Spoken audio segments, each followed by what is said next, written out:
Welcome to the Mashup. Tell me whether I'm wrong or right. East or west, up or down, side to side. I sit to stand and fall to fly. Of all of my impulsive plans, pop and lock and salsa dances on demand. I follow leading off the map and stop the chatter, scream happily. Welcome to the Mashup. Welcome to the mashup.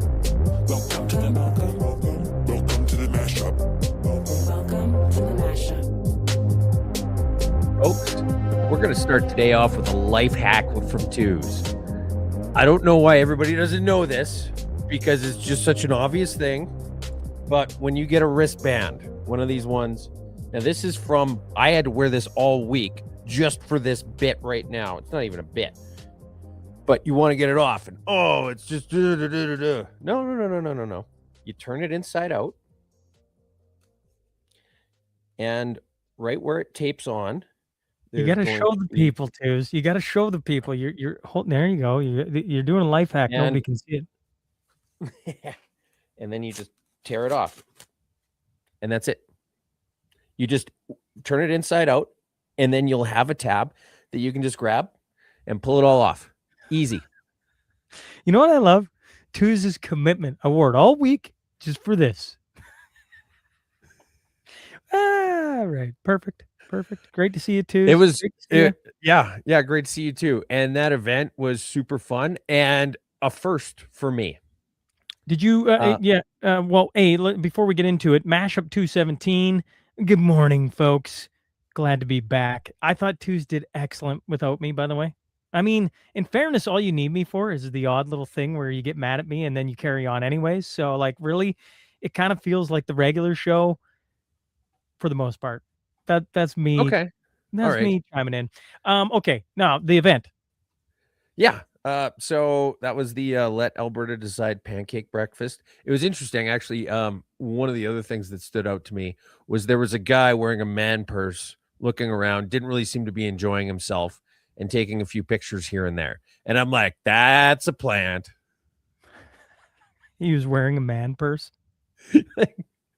I mean, I get the fact that you need it for your, I don't know, socialist gerbils or some damn thing. But if you're going to try and infiltrate an Alberta separatist movement, a man purse probably shouldn't be what you're wearing as an accessory. I would agree. But the cool thing that was the first thing that happened to me, or not the first thing that happened to me there, but this is the first time it's ever happened, is I saw somebody out in the world completely organically wearing a Mashup shirt. Right on. And it was Joe Mama. Well, hello, Joe Mama. Welcome to the show today. Good morning, everyone. Mashup 217. I'm coming in live from Minnesota today. We're at the lake, Mel's family cabin, and the kids have been fishing nonstop since we arrived last night. They cried when we put them to bed because they wanted to fish some more Twos. And the first thing the first thing they did was get up this morning. You know, the only hard part is Casey's just young enough where he can't figure out how to, he was grabbing the worms and he was trying to pull them apart instead of just like, pulling apart just like the end and putting it on the hook. So he can't do that part. He can pretty much do everything else. So they've been catching a ton of fish and they're fishing currently. Nice. So they're upset with me this morning. Yeah. That's what we're going to call it. That's what we're going to call it. I got worms. Now, okay, Mashup 217. We got a lot to get to. Is just Willie coming in? Is Jim coming in? Do we know? Here, just a sec here. Let me show you my Willie real quick. How's Willie doing? Of course, Willie McDonald joining us today. How's Willie this morning? I'm good, fellas. How are you doing? Doing great. Happy to see you. Yeah, happy to see you too, Sean. I wasn't expecting you. I know you're busy traveling, man. You look happy. You look healthy. Well, thank you. Yeah, well, we've made it all the way to Minnesota now, so we're here for a week while we decompress from a ton of driving. But the kids are having fun. Everybody's having fun. I got no complaints from the road. That is for darn sure. Some interesting interviews coming up as well. But that's not what we're here for. Let's talk Project Orion. Willie, take it away. Yeah, thanks, guys. Thanks again for having me. So I know Jamie was on last week and he talked about this a little bit and so on the August long weekend, July 31st to August 3rd will be the sort of redeployment day for everybody. We're holding.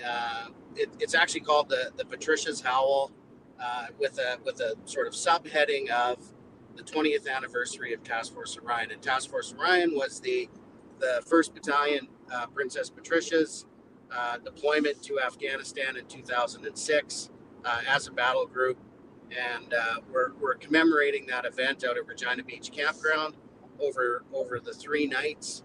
And really it's to get the veterans together. There's going to be serving members there.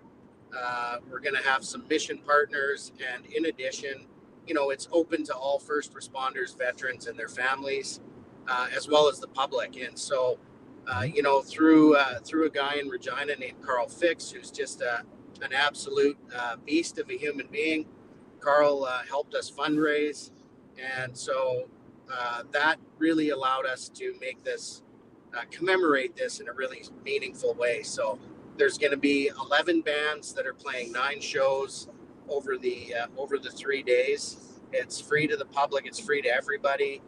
The only thing is, we're going to have obviously a bar, and we're going to have some food, and everything across the board is going to be $5. So anybody that wants to come and bring a trailer, bring a tent, doesn't matter. We've got plenty of room, and it's not going to cost them anything.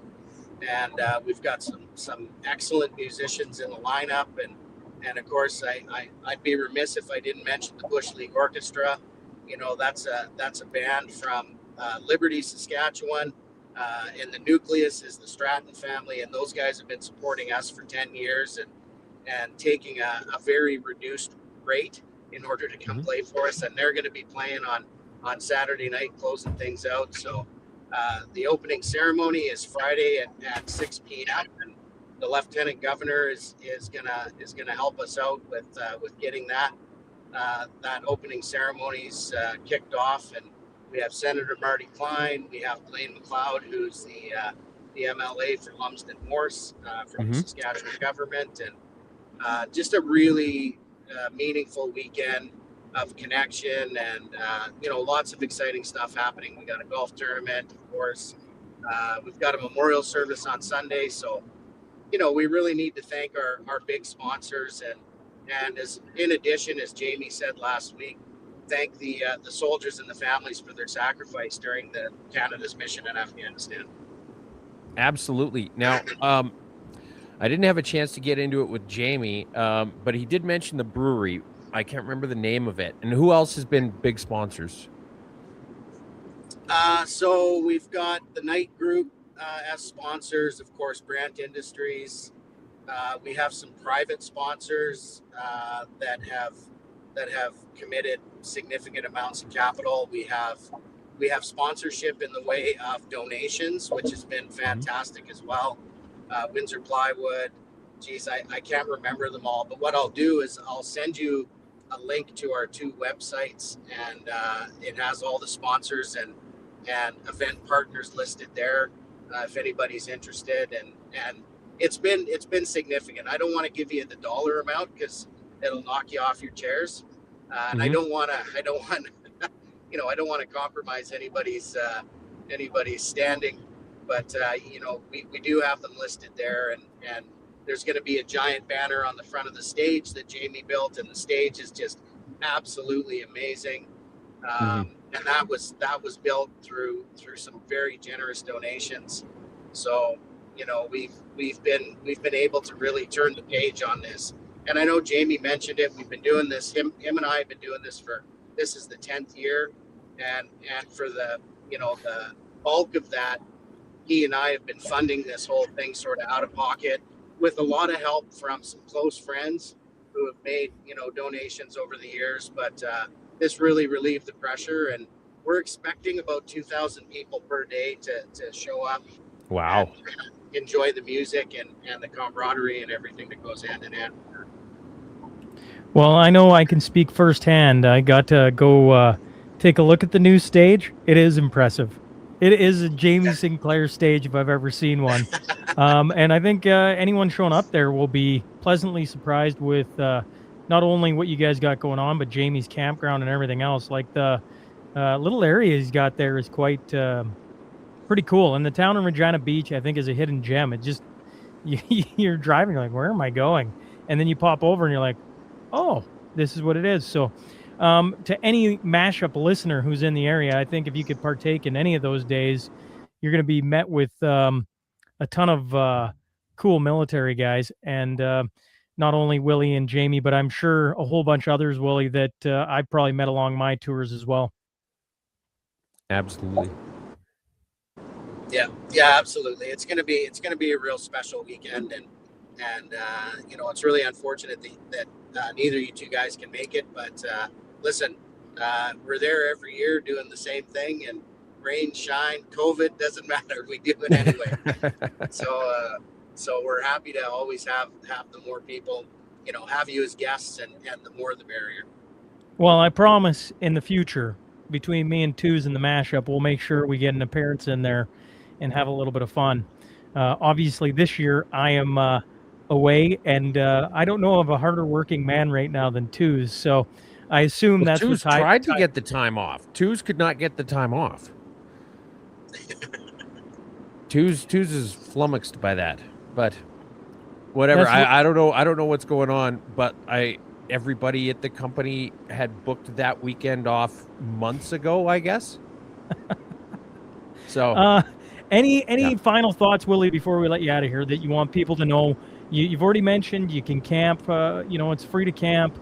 If you're coming for a beverage or a burger or what food you have there, there's going to be some money involved there.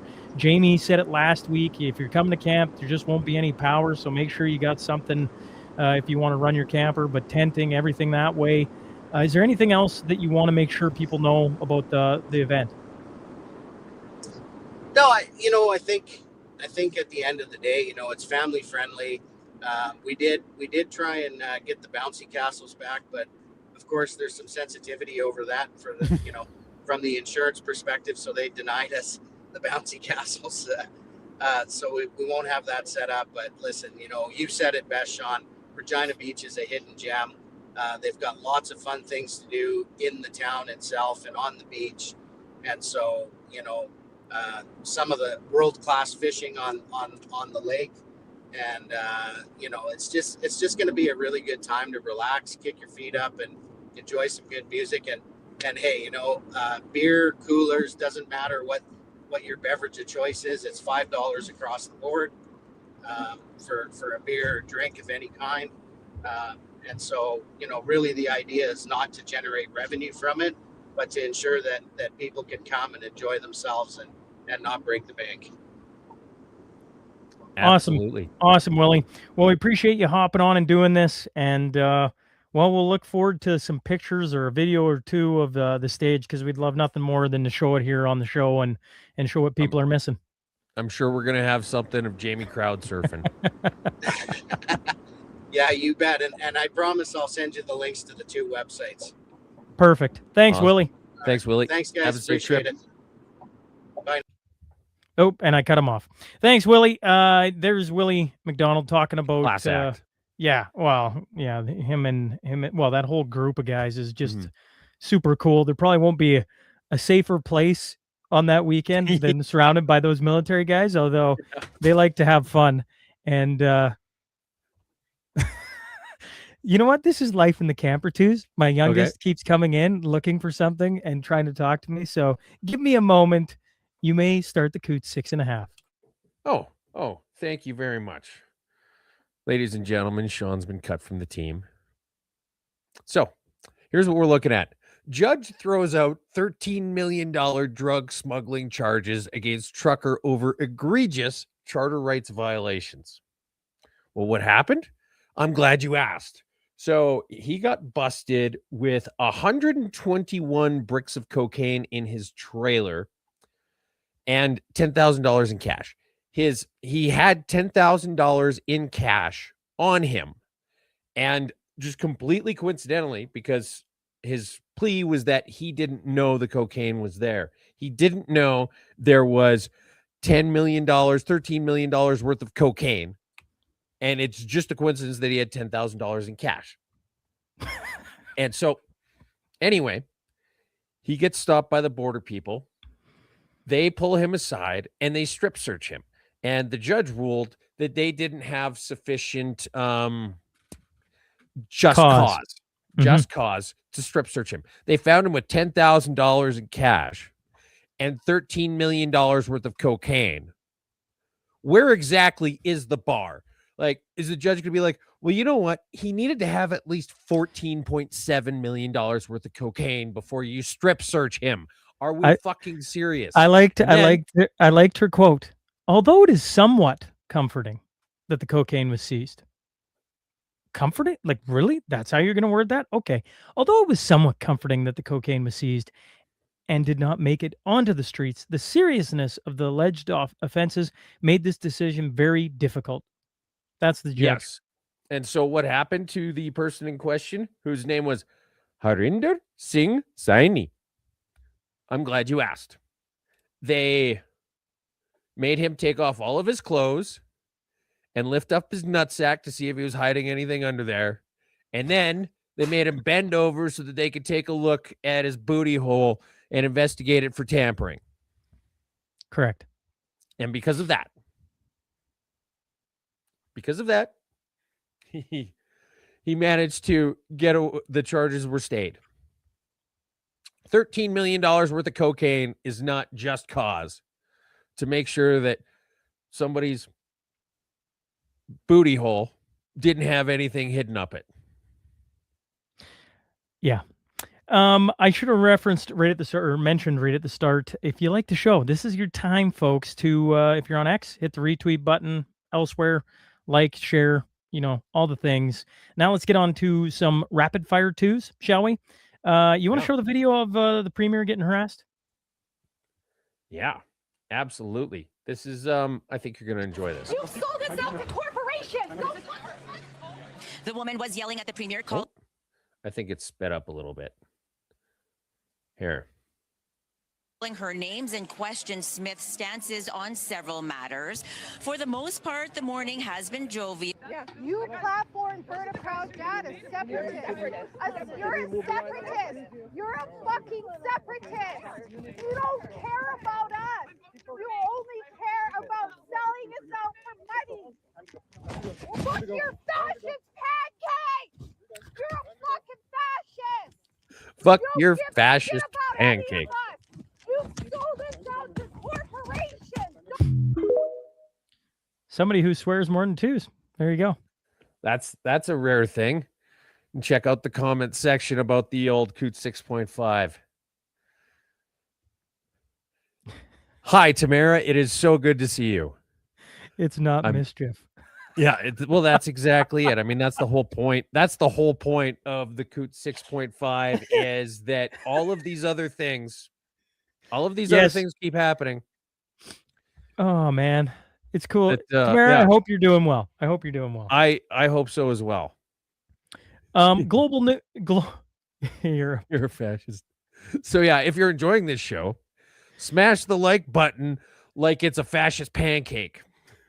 Global news is on the brink amid declining revenues. Global news is on the brink. An executive with the Canada's #3 television network yesterday told a Senate hearing the assessment came despite millions in federal subsidies and a 38% profit margin in TV last year.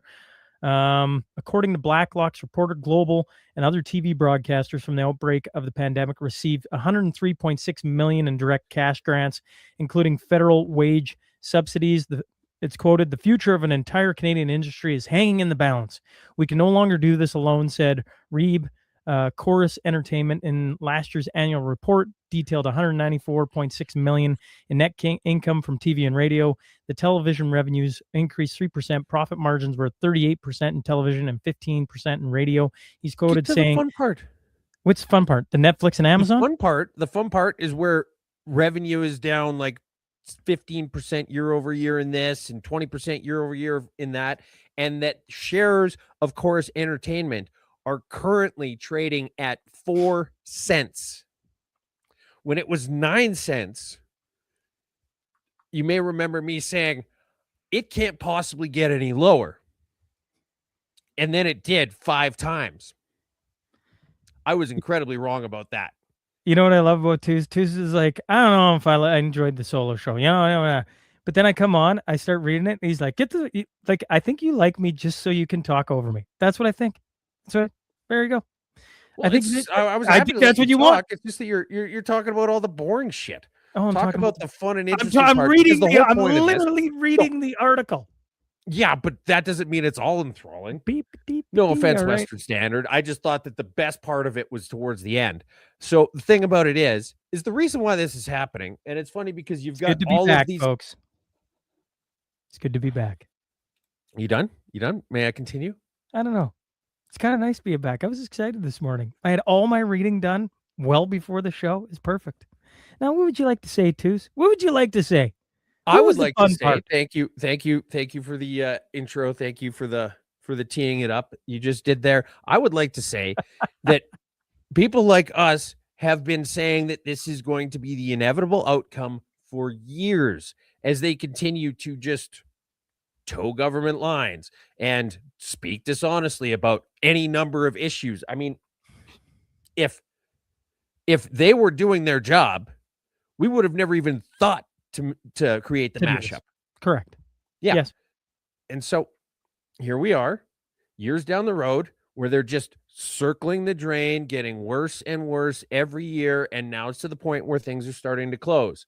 And it's funny because you've got like Unifor is upset about this because they're all union jobs. And they talk about the changing media landscape and how they've been sounding the alarm. They're sounding the wrong alarm. The alarm they should have been sounding is that the whole point of news is to inform people about what's going on. And so if you've got a supposed news organization who is no longer informing anybody about what's going on, you're literally just a dilapidated truck up on blocks. That's it. You're supposed to be able to travel places, but you can't because you're up they're up on blocks. Yeah, up on blocks. And if you were really smart, you'd take it to Zeebs. You'd take it to Zane Southgate because he'd get that bad boy running. He would. Yeah, he would. Or you bring it to the mashup and we'd change this thing around real fast. Global News, you listening? Come on over. Chorus shutting down news production in Calgary, Edmonton transferring to Toronto. Chorus laid off 43 Unifor members, most of them in Alberta. Yep. And that was the update. So the original article was about how they were going to be announcing and how bad they were doing financially, and those are the actual numbers. Not at our expense of our rights, says National Chief on fast-tracking major projects. Assembly of First Nations National Chief Cindy Woodhouse-Nepanek took aim at the federal government's proposed changes to fast-track approvals for major projects, arguing that economic development cannot come at the expense of First Nations rights. Nothing's ever good enough, hey? Did you ever notice that? It's always just a little bit more. It's blood from a stone. It's never just, hey, you know what? Actually, you guys should just go ahead and do this because everybody benefits.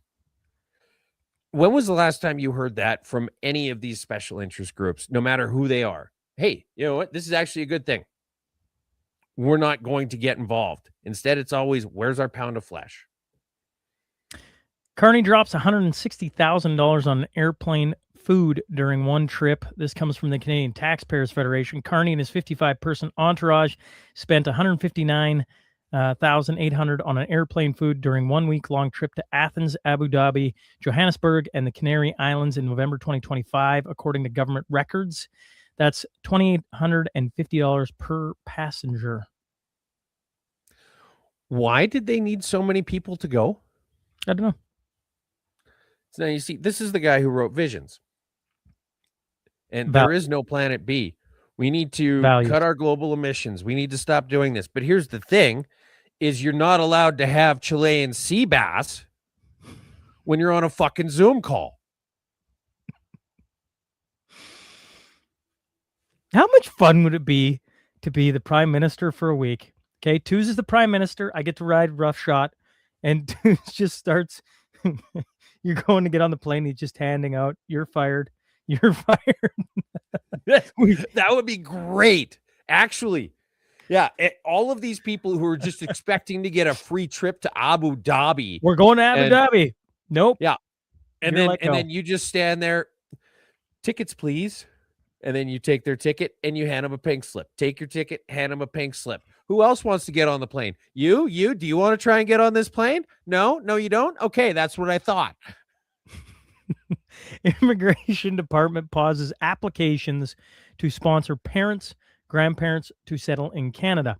On Wednesday, the RCC announced on its website that it will no longer accept any new formal expressions of interest to sponsor parents and grandparents to settle in Canada until further notice.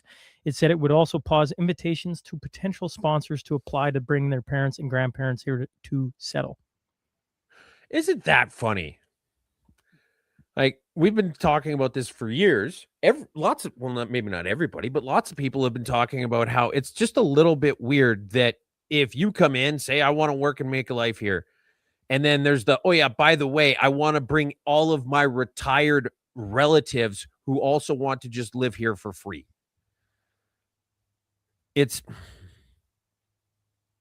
I would love to see a common sense immigration system.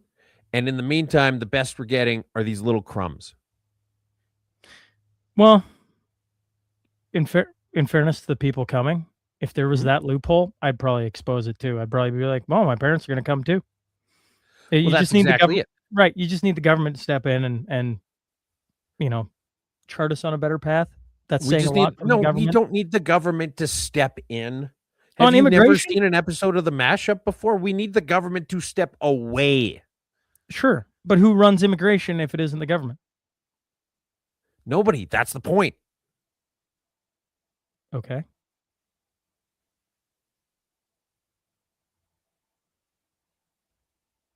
Do tell, Deuce. Do tell. I don't know how to explain this more.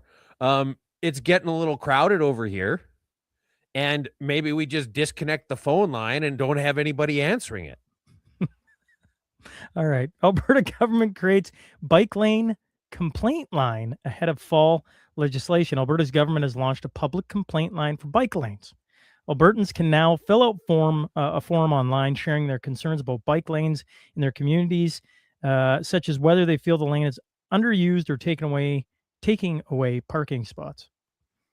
Well, it literally is, by definition, taking away parking spots. I agree. But I don't know how often you've hung out in places that have bike lanes, but they're great for, like, if you want to sit down and watch the extended edition of the Lord of the Rings trilogy, or if you want to just, I don't know, work on a bonsai tree or do some sort of thing where you just need complete isolation and a lot of space and nobody's going to bother you over an extended period of time.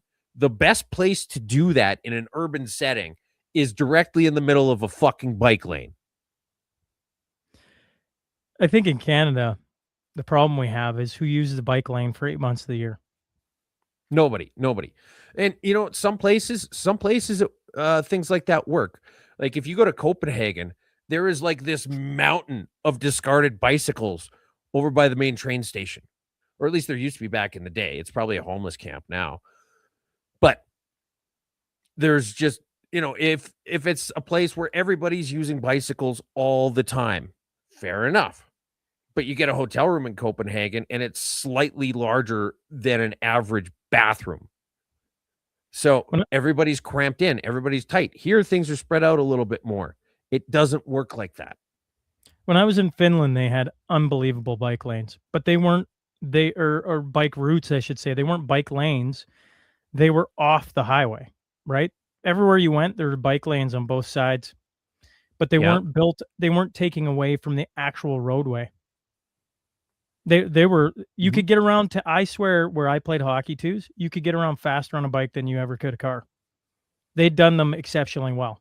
And what I think we're talking about here is downtown Calgary having a bike lane. And you're like, and have you driven downtown Calgary? It sucks. At least from a guy. It absolutely sucks. And sure, Helsinki's probably awesome or whatever. I know you didn't play in Helsinki, but just played in Rahe. It's the only place in Finland I know, okay? It's the only one I can Helsink of. So Anyway, the point is they probably have a lot of space there because, like, A, there's not a lot of people there, and B, does it even exist?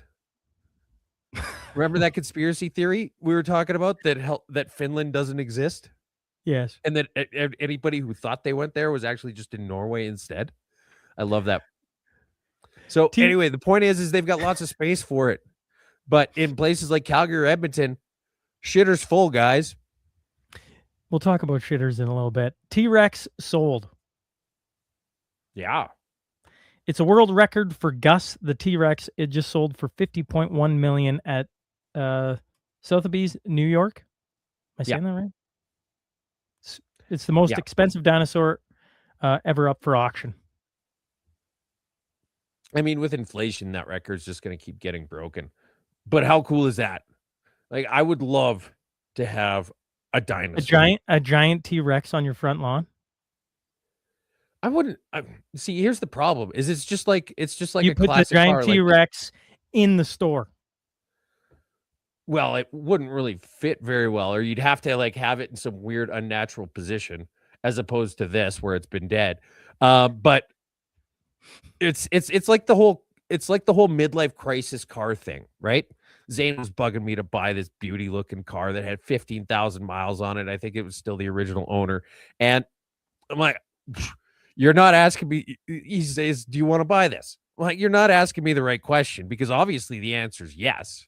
It's A, can I store it anywhere? B, do I have the free cash kicking around to do it? And C, will I not get murdered by Mrs. Twos, right? But here's the thing is once you get, maybe about a decade older than we are right now, hey, you can buy that 3-car garage. And now you've got the space for it, and it's got to get filled with something. And you're at the point where you've got the free cash that you can buy it without getting your head torn off. And so that's when you get it. It's not because you're having a midlife crisis. Correlation is not causation. It just so happens that at that point in your life, you can actually feasibly do that.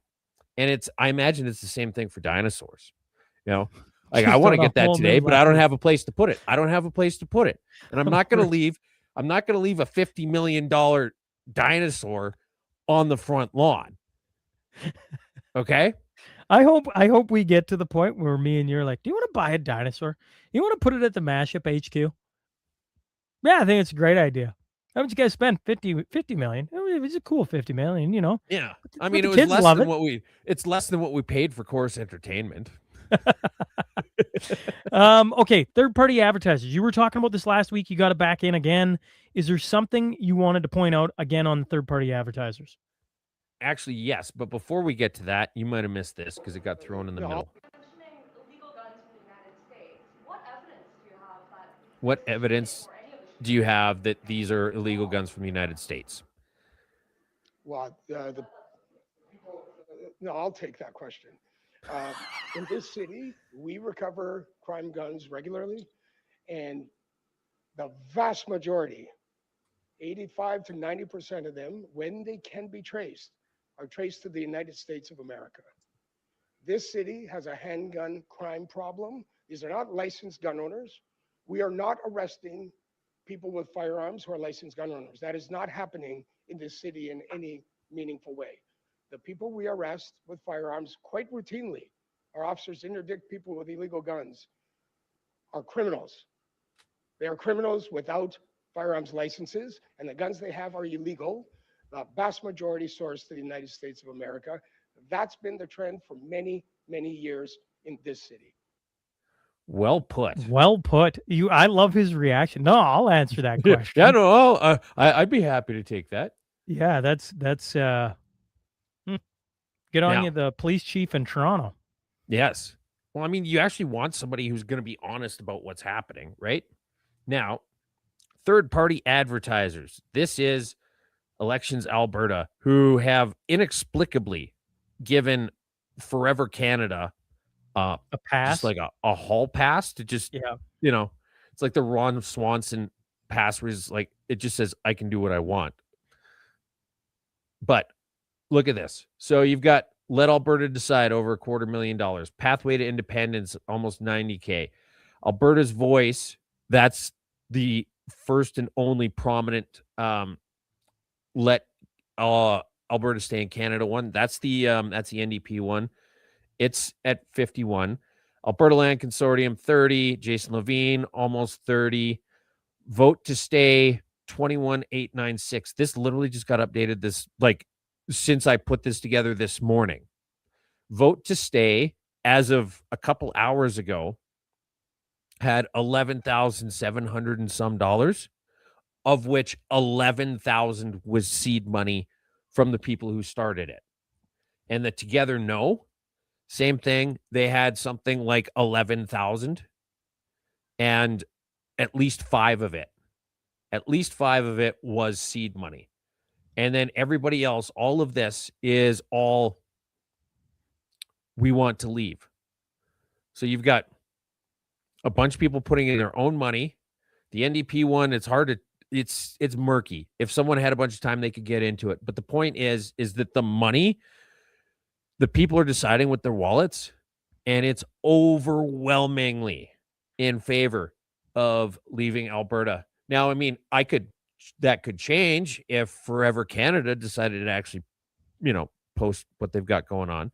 But until that happens, this is the story. Brian Jean? Yeah. So Brian Jean. Oh, wait. Here you go. This is a massive project for Fort McMurray and our entire region. Blah, blah, blah, blah, blah, blah, blah. You've got the United Conservative Party happy to announce the agreement has been reached on the carbon capture and storage project, which is mandated by the federal government as a condition for the MOU that the pipeline approval depends on. And here is the UCP talking about this as though it's some kind of a good thing. This is lipstick on a pig. The Team Korea package. Hyundai Motors is effectively withdrawing its planned $3.4 trillion hydrogen investment in Canada. This project wasn't just a simple overseas investment. It was one of the key cards in the Team Korea package, centered around the Hanwha Ocean, aimed at securing the contract for Canada's next generation of submarines. This approach was that if Canada chose Korean submarines, Hyundai Motors would build a large-scale hydrogen ecosystem locally as well. However, as the submarine project tilted towards Germany, Hyundai Motors no longer has any reason to continue the massive local investment. Exactly, right? But read this part, because this is the most important part, Sean.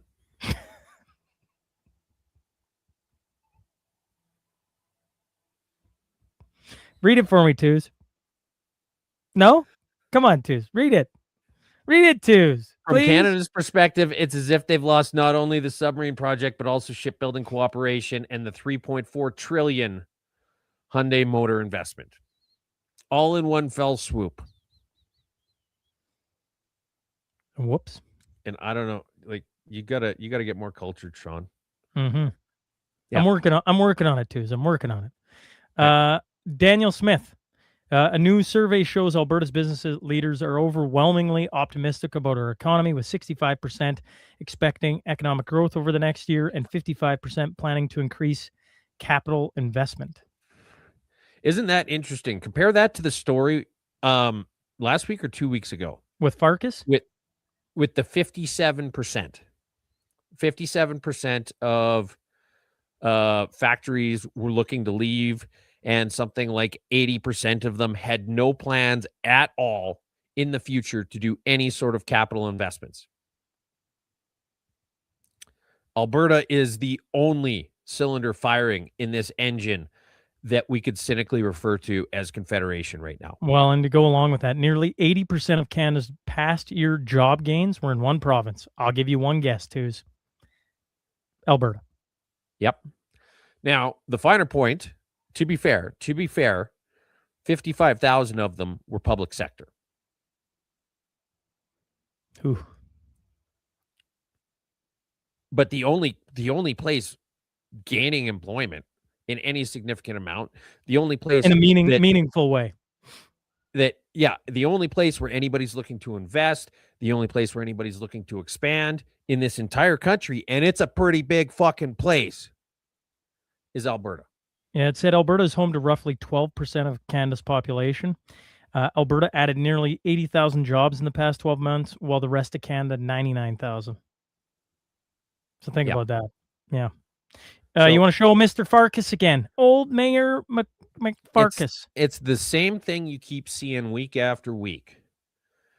The same Calgary Chamber report that we dismantled fucking entirely. I'm talking about how it's going to cost money, thousands of dollars per person, and put 175,000 jobs at risk. And then there's a reason the Bank of Montreal is no longer headquartered in Montreal. Yeah, because the biggest industry in fucking Quebec is equalization.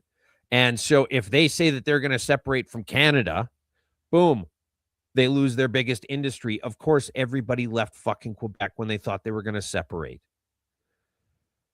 So anyway, I really need, you've got all of these announcements that keep happening of investments, of job growth, of all of this stuff in Alberta specifically, while at the same time, people like Jeremy Farkas and Naheed Nenshi and Thomas Lickisack keep saying that investment is going to leave and people are going to be scared to invest and it's unfriendly climate for business.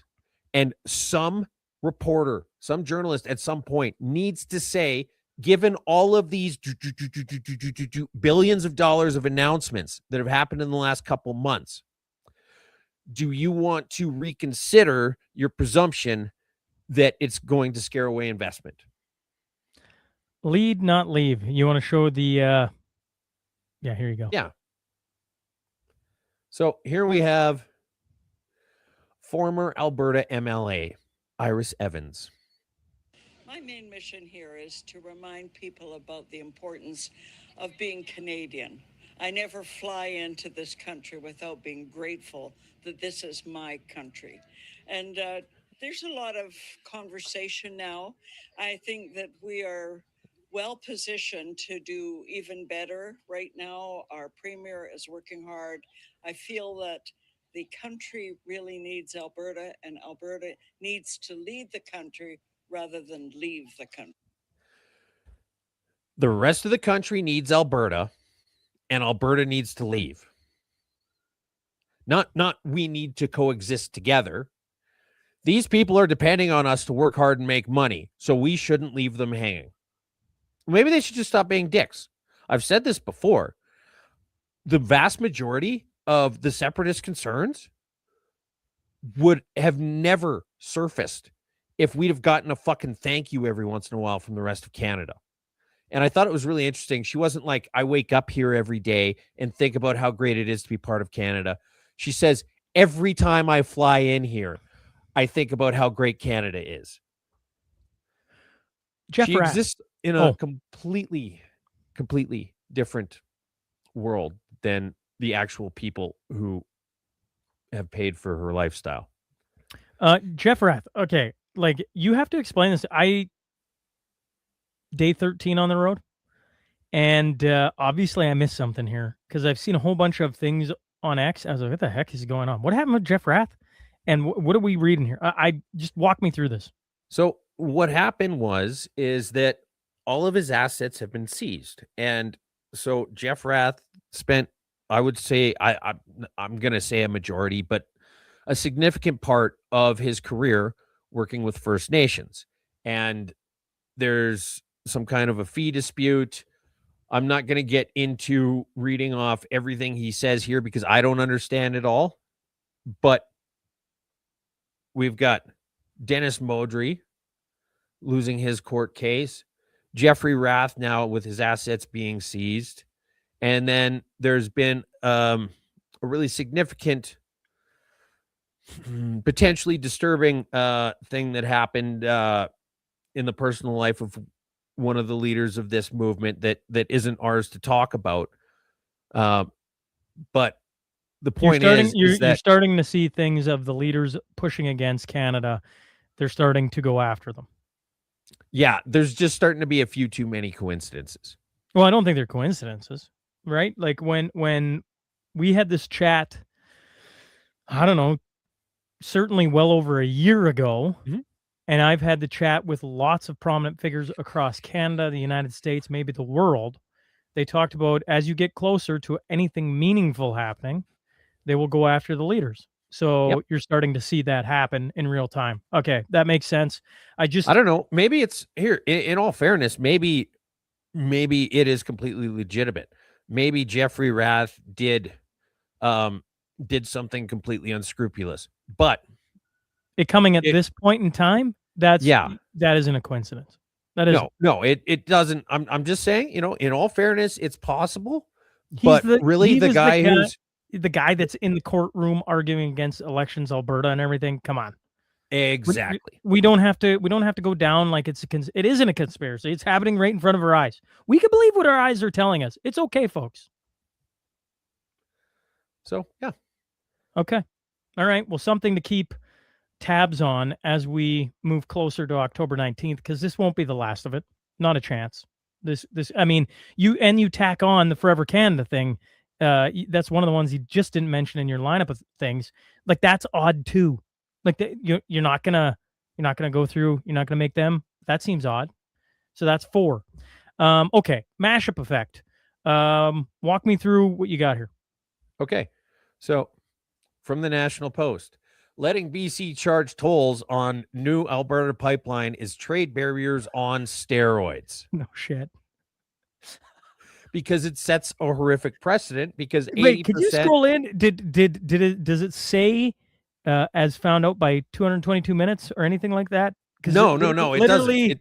Literally, we were talking about this when we sat down together last week. Yes, this is literally what we said, and we were talking about. I mean, it was me saying it, I guess. Yeah, no. That's why I said, is it written by twos? Does it give credit to twos? Because I'm like, I even think you said Pandora's box. I could be wrong. I should go back and listen to the. It's like somebody took our script, or not our script, our transcript. Transcript. Thank you, and was like, "Oh yeah, that's a great line. Yeah, boom. Let's put it right in the story."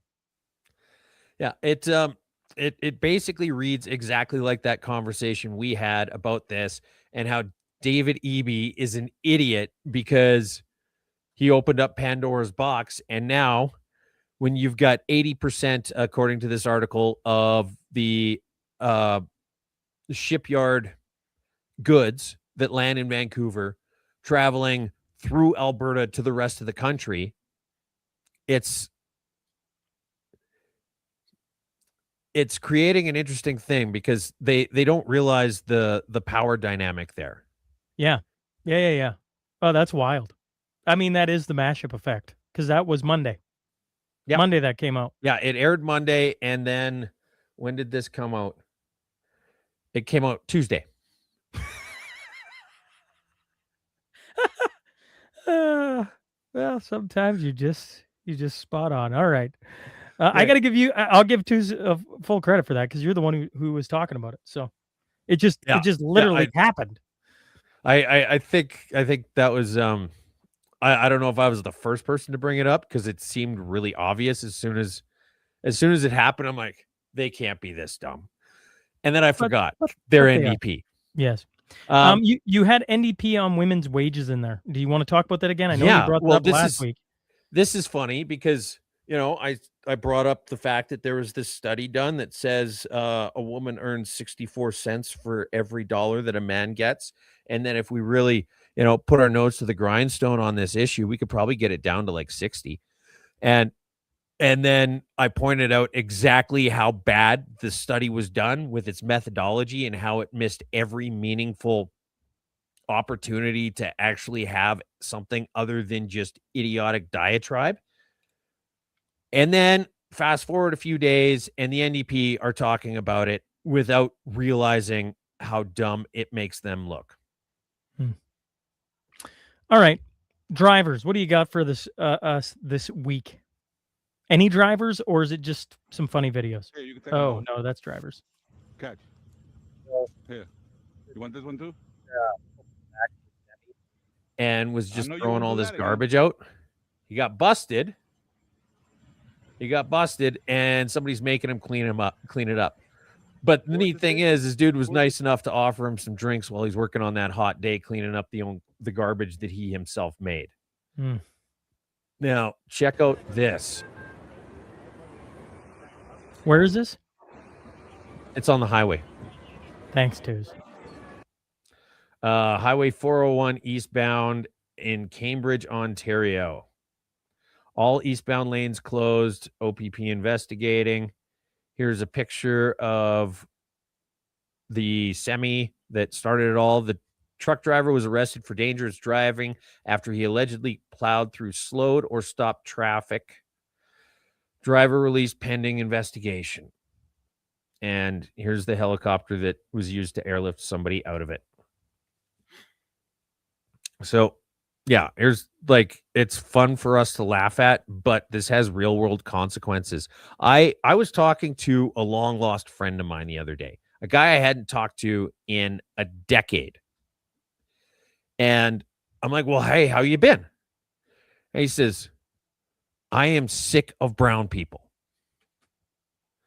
And then actually I talked to somebody who I'd met for the first time, and he basically was like, hey, my name's Bill, and I am tired of immigration in this country. So as much as you guys, I don't know, somebody out there probably thinks it's racist that we're pointing out all of these silly things that they're doing on the roads every week. Here's a car trying to make a getaway on 2 flat tires, and you can't tell because it's like the infrared cam, but that's all sparks flying off the front. Okay, here is a water bomber coming down on a burning semi.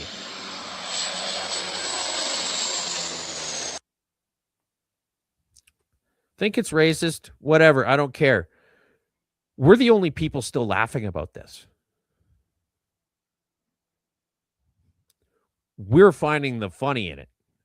And that is a rare thing if you go talk to somebody on the street these days. Well, let's get into some goofy news then. Sure.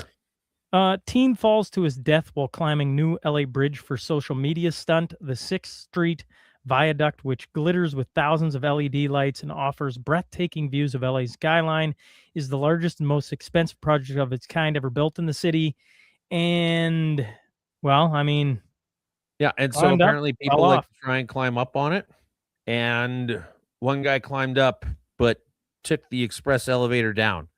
And so it's interesting in a goofy news sort of way that this is the 4th week in a row that we're talking about somebody plummeting to their death. Correct. And I don't know what's going on, but that's a weird streak. Did you take any heat for the guy jumping out of the plane without a parachute? If I was in the plane, I would have probably jumped out too. Well, I mean, it's the natural response, right? Odds are, it ended up, here's the thing with odds is they aren't always in your favor, despite what Katniss Everdeen has to say. So, you're looking at it, you're like, okay, well, I'm in a plane with a woman pilot. My chances of survival are better if I just wing it out the door. With no parachute. Fair enough. I can't argue with the logic. Oh, man. Okay. The deputy leader of the NDP. Yeah. So this video is a minute long. So I would just strongly recommend that everybody fast forward 1 minute. Do not listen to this. It's annoying. She has a really annoying voice. You can even if you're just listening and not watching, you will be able to tell that this is somebody from the Green Party. It's not normal to have our air full of smoke so that everybody has to stay inside. I think of the people up north who are evacuating their homes. I think of our wildland firefighters whose budgets are always being cut. And this premier doesn't say the word climate change. It's talking about building a new pipeline. How dare he? Not only is this affecting people right here, right now, it's affecting future generations, and that is his legacy. So as a mom, as a concerned citizen, as somebody who's been banging on pots for ages.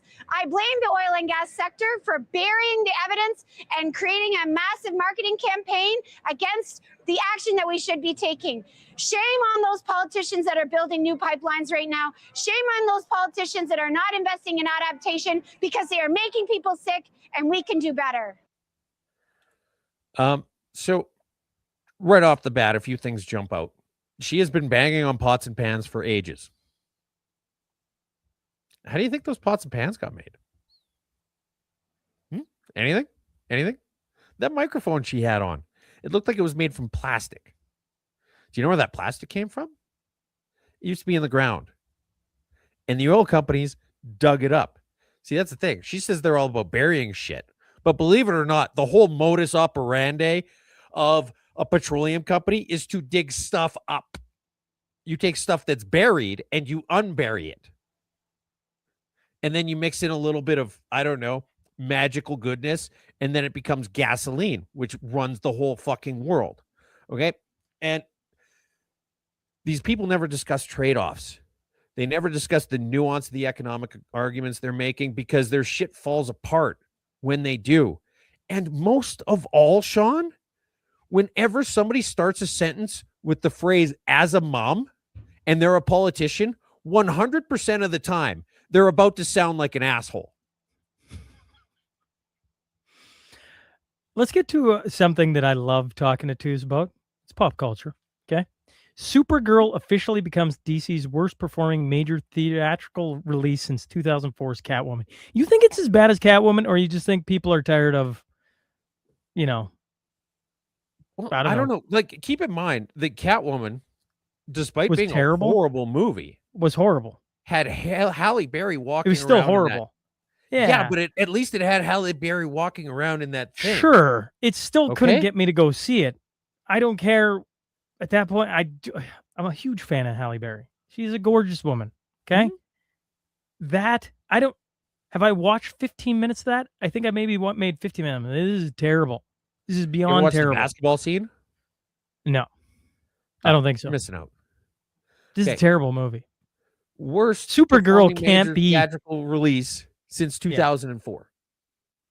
This is a multi-decade level bomb. That's how bad this movie was. Okay? And then here's the other thing that's interesting. So Odyssey's about to come out. Yeah. So the Odyssey debuts at 98% on Rotten Tomatoes, highest rating for a Christopher Nolan film in his career. Me and you have been talking about this. It releases today worldwide, right? Mhm. Today's the big day for it. Now it's got The highest rating ever in his Ever. career. In his Better than career. Memento. Better Yeah, but- than but- The Dark woo. Knight. you can't go Memento because Memento was a phenomenal film. It was just, it wasn't the height of Christopher Nolan. The height of Christopher Nolan is The Dark Knight, Inception. Interstellar. Okay. And I have a this is- huge spot in my heart for Tenet. I just do. I really enjoyed that film. No, Tenet. Tenet. Tenant What is did a guy who pays you rent. What did I say? Tenant. Well, Tenet. Anyways, yes. Tenant. It's a anyways. palindrome. Yes, I've realized what it is. Shut up. All Yeah, right. it's the I'm same just thing saying it forward was a and great backward. film. Okay. It's like I actually like it's like Dunkirk Waka. too. Waka is my favorite palindrome. Okay. Great Lake. The Odyssey. Okay. So, anyways, this is a little fucking suspicious. And I have my doubts. We've talked about it before, how there's so many different movies out there where the critic rating is absurdly high and the actual people who watched it is significantly less than that. And I'm guessing that this is going to be the same thing, because your job these days in entertainment isn't to accurately review things. It's to say the things that you're supposed to say. And they did that switch, and they didn't really tell anybody, but it's getting really fucking obvious. And here's Variety. Moana creatives on working closely to honor Polynesian culture and traditions and why representation matters in the live action film. And then Nerdrotic fucking beauty, by the way. You should have him on the show.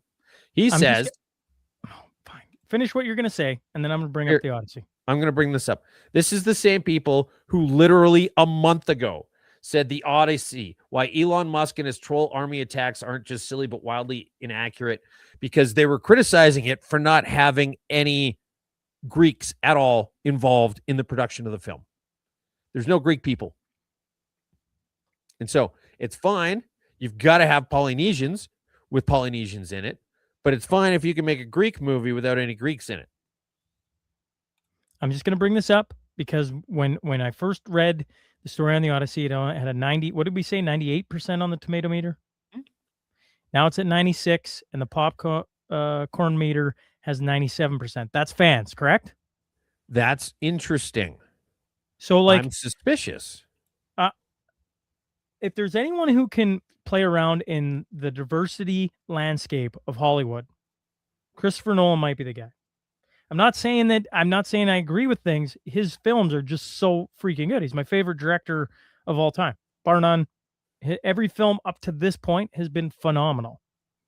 Yeah, but you haven't even watched Following. It's true. I haven't. It's true. Fair enough. I'm just going on the long list of movies he's done since Memento. Right? Oh, since Memento. Oh, okay. Well, what about 1 Hour Photo? Yeah, I thought it was good. Okay. I'm not going to sit here and say it was like. Who do you think was the best in that movie? Who do you think did the best job acting in that movie? Robin Williams. Oh, he does know it. I saw that in the theater. All right. Okay. All right. You get a slight pass. I get a slight pass. You still haven't seen Following. I haven't seen Following. No. If I knew where my DVDs were, I could show you a copy of it. All right. This lady in Florida gets herself this is not a custom license plate. This is one of the ones that just gets stamped out by prisoners. And she's upset. I don't think a woman that lives in a senior community that's going to be 77 years old next month will be driving around with what this plate has to say. And for those of you listening and not watching, the license plate is SQZ A55, which looks remarkably similar to Squeeze Ass. Now, I was wondering if you're going to reach out, or how many people have reached out to buy the license plate off of her. Oh, I thought you were going to say how many people have reached out to Squeeze Ass. I could just see a bunch of people watching that story and be like, I'll take that license plate. Oh, absolutely. Now, it reminds me of this one time I was driving down the road and I saw a custom license plate ahead of me. And I can't remember what kind of car it was on, but the license plate, and this is like ingrained in my mind, was GR8 LEGZ. Great legs. And I was like, oh, this is interesting. I bet you I got to get beside this car because this is going to be a smoking hot babe. Right? Right, Sean? Sound good so far? Okay. Okay. So finally, there's enough of a gap in traffic and I floor it. And I'm looking over as I go past. And it was like this 89-year-old man. Fucking legend. That was beauty. See, here's the thing, is there's two kinds of people in the world. There's the kind of people who get Squeeze Ass as a license plate and they get mad about it. And then there's the people who say, I'm super old. I'm going to get great legs as a license plate and it's going to be hilarious. And one of them is a lot happier than the other one. You want to show, we were talking about feces earlier. You want to show the guy in the porta potty? I don't think you'll believe this story. Well, this is Pee Pee Poo Poo Man of the Week. It has become a recurring segment on the show. Pee Pee Poo Poo Man of the Week, folks. 14th, 2026. My name is Chip Counterman. I'm a partner with Patriot Portable Restrooms here in Kansas City. But one of our guys went to pick up an event from the World Cup. I knocked on all the doors, made sure nobody was in the restrooms. He did find one of them locked, knocked on the door, and let the gentleman know he had 10 minutes to get out. picked up everything else, went back to that toilet, knocked again. The man inside said he was not going to get out. Luckily, a police officer on a motorcycle went by. Our driver waved him down. Cop walked up to the door and asked the man to exit the toilet. The man replied that he could not reach the door and couldn't get out of the toilet. They looked inside and didn't see anybody. The lid was closed. No one was in the restroom. It kind of startled them. All of a sudden, a head popped out of the toilet and he said, "I'm in here."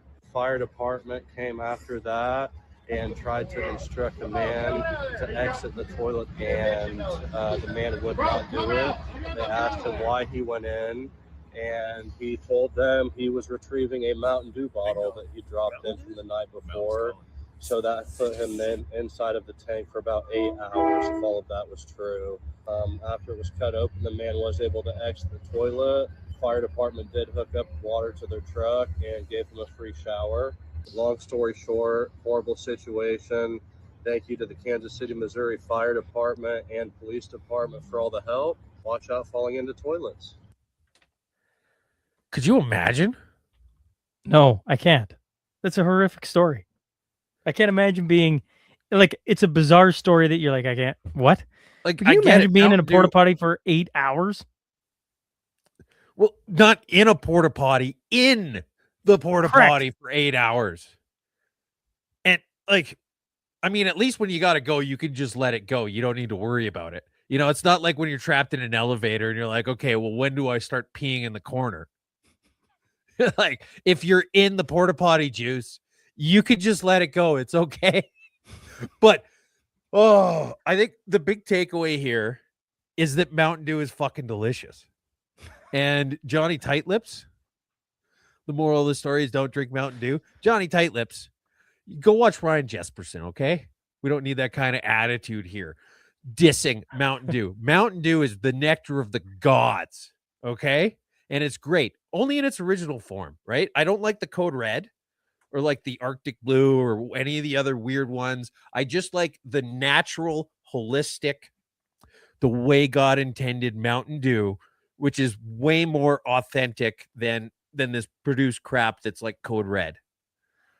Can I just say, in this camper right now, it has to be 105 degrees. I am like dying on this side. I'm like, and somebody keeps knocking the power off, so everything just stops. I'm like, oh boy.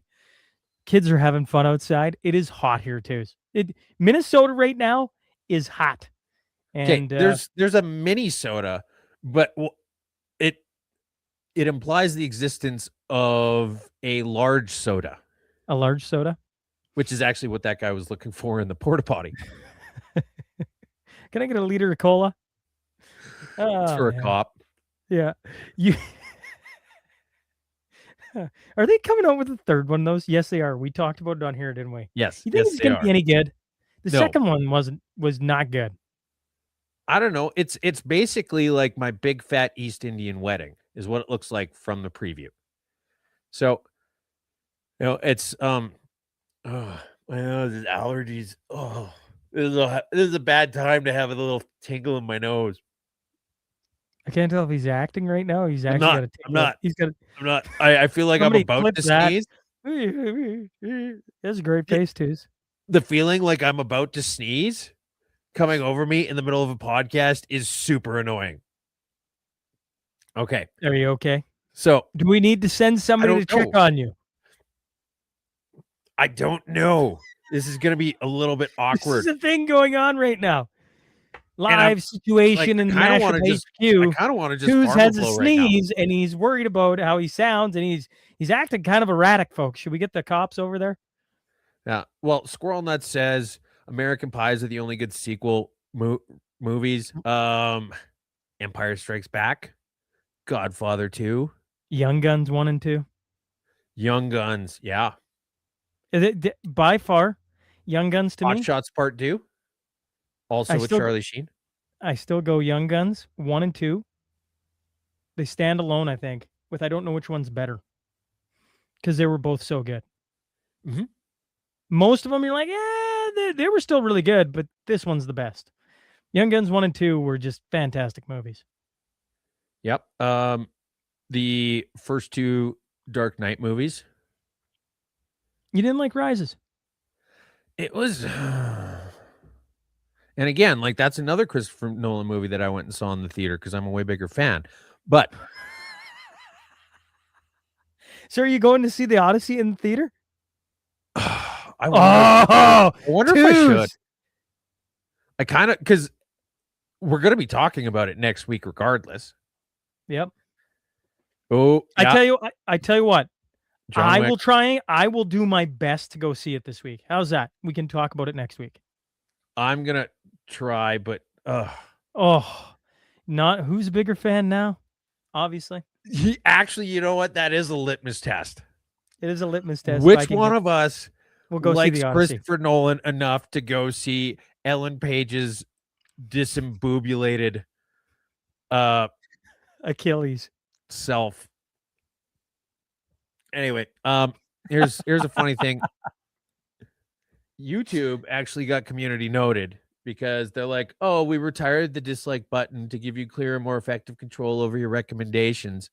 And really, yeah, Glenn, sure, Two Towers, Return of the King. Yeah, Actually, fair enough. It's the best trilogy ever made. YouTube, and then they got community noted because they got rid of the dislike button when everybody disliked their videos.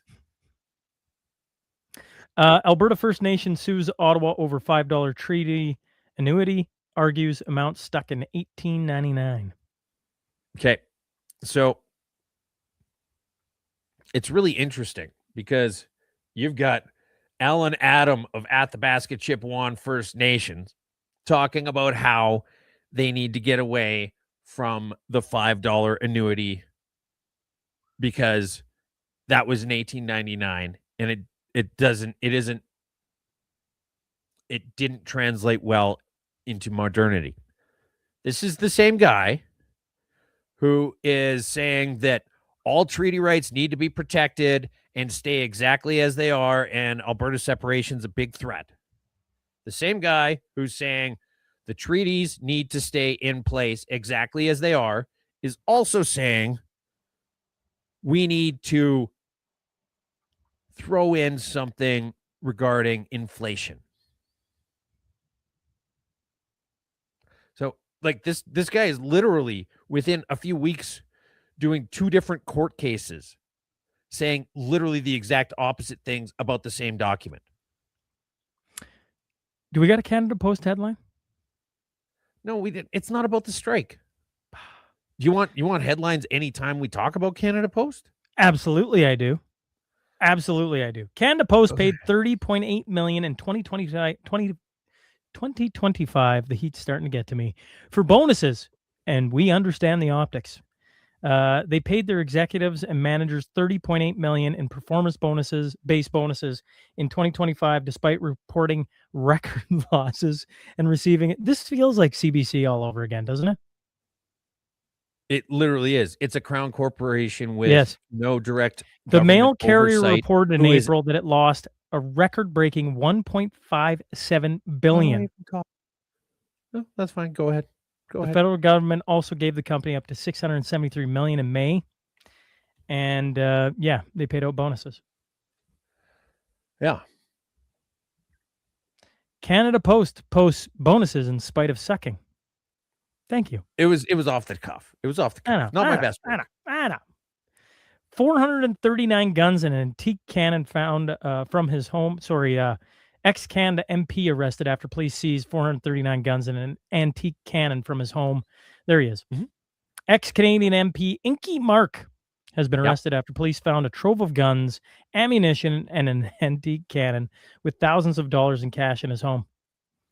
Yeah, apparently he had like $300,000 worth of cash, which from what I understand is fairly common for Chinese culture. But also this guy, I bet you could go to any longstanding member of Parliament's house and find a suitcase with hundreds of thousands of dollars in it, like at any given time. But let's just, so apparently they were investigating somebody else's gun charges. They served a warrant expecting to find some handguns that were registered to that guy, and they weren't there. And so then they said, where the hell are they?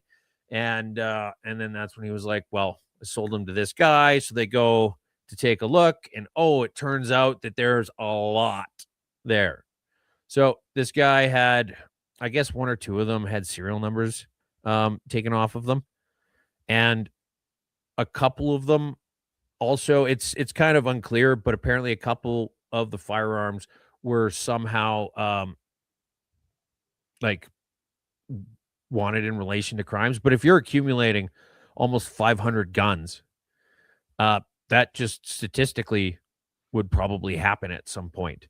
But like, this isn't, these aren't M16s lined up. Like, you look at this, there's at least 3 or 4 muzzleloaders that I can see, a couple Enfields. It's all over the map. But the antique cannon, you're going to seize an antique cannon. Hey, this guy was way nicer about this than he maybe should have. Could you imagine if this was the home of a crazy person? Like, this is just a gun collector, right? But yeah, he'd just be standing there with the torch. Like, you can have my cannon when you take it from my cold dead limbs. And then just drops the torch onto the charge spot at the top. Just, this guy's just a collector, okay? And yeah, okay, so you could tell actually from the pictures of the pistols, because pistols have to be stored in, and you can't really tell what's did he turn entire rooms into gun safes? Because it kind of looks like it. But you can see the ammunition there next to the pistols. The pistols are supposed to each have their own trigger guards on them, and the ammunition being stored in a separate place. So they've got them for a lot of unlawful storage. I don't know. I'd be willing to bet. And yeah, I get the fact that I'm making a lot of excuses for this guy, but I'd be willing to bet that early on in his gun collection, he had them all done properly, and then he was just starting to get too many of them, and there was no feasible way for him to do it without building a damn new house or something. And so he just said, fuck it, I'm 86 years old. Who cares? I'm sure it'll be fine. And you know what happens, Sean, when you say, I'm sure it'll be fine? It isn't. It isn't. You want to show the indoor soccer? No, I just want to point out, all right, so we keep finding all of these weird, obscure sports that I find to be absolutely fascinating. I'm like, oh, I would love to watch that. I would love to watch that. Well, we found one that just straight up sucks. I get the fact that the people doing it are extremely talented, right? But this sport does not interest me in any way. Yeah, I would agree. Although uber talented to do that with bikes. Like, incredibly talented. Like, that's, I can respect their skill level while at the same time saying I have absolutely no interest. This game is going nowhere. Yes. I agree. I agree. It's kind of like the WNBA. Carney booed at the Stampede. Yeah. Well, I mean, the booze flows at Stampede. Please welcome the Right Honorable Mark Carney, Prime Minister of Canada. Oh my God, everyone's booing.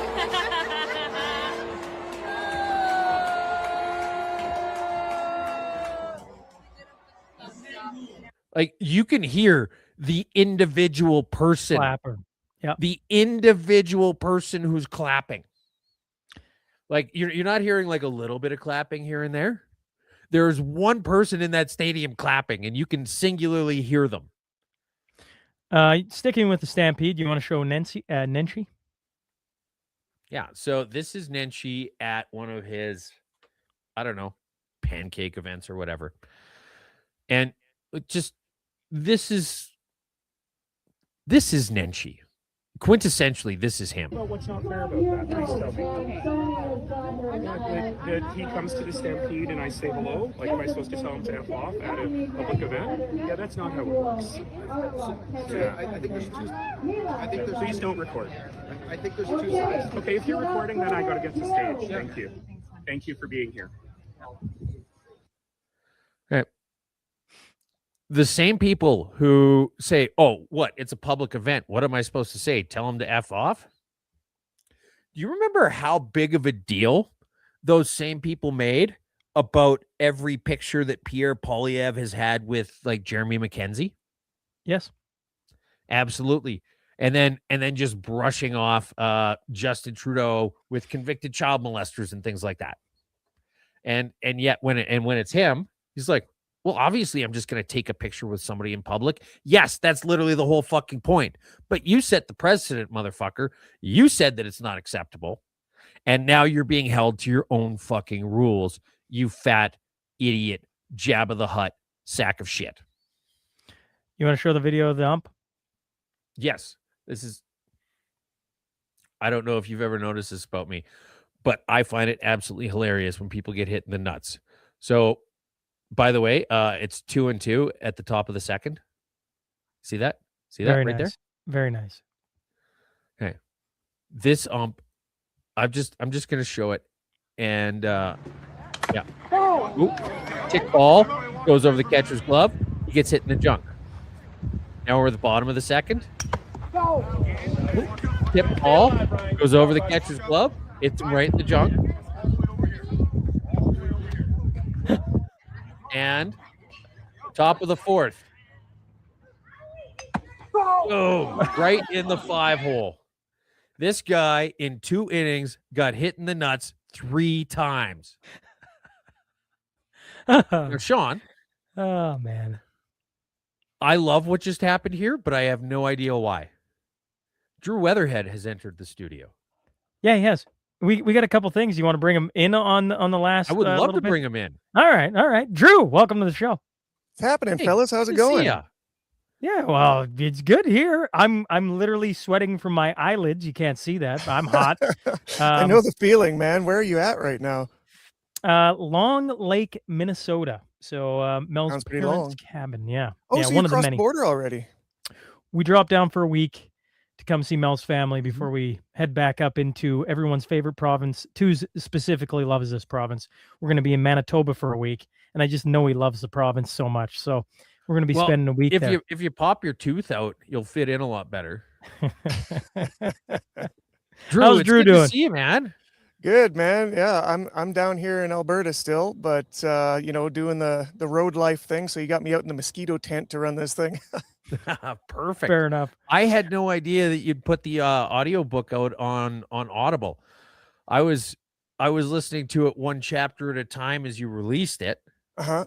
And that was kind of difficult to do while you're driving. Yeah, fair enough. And it's actually, I think it's on Spotify, not Audible. I still got to put it out. Or sorry, yes.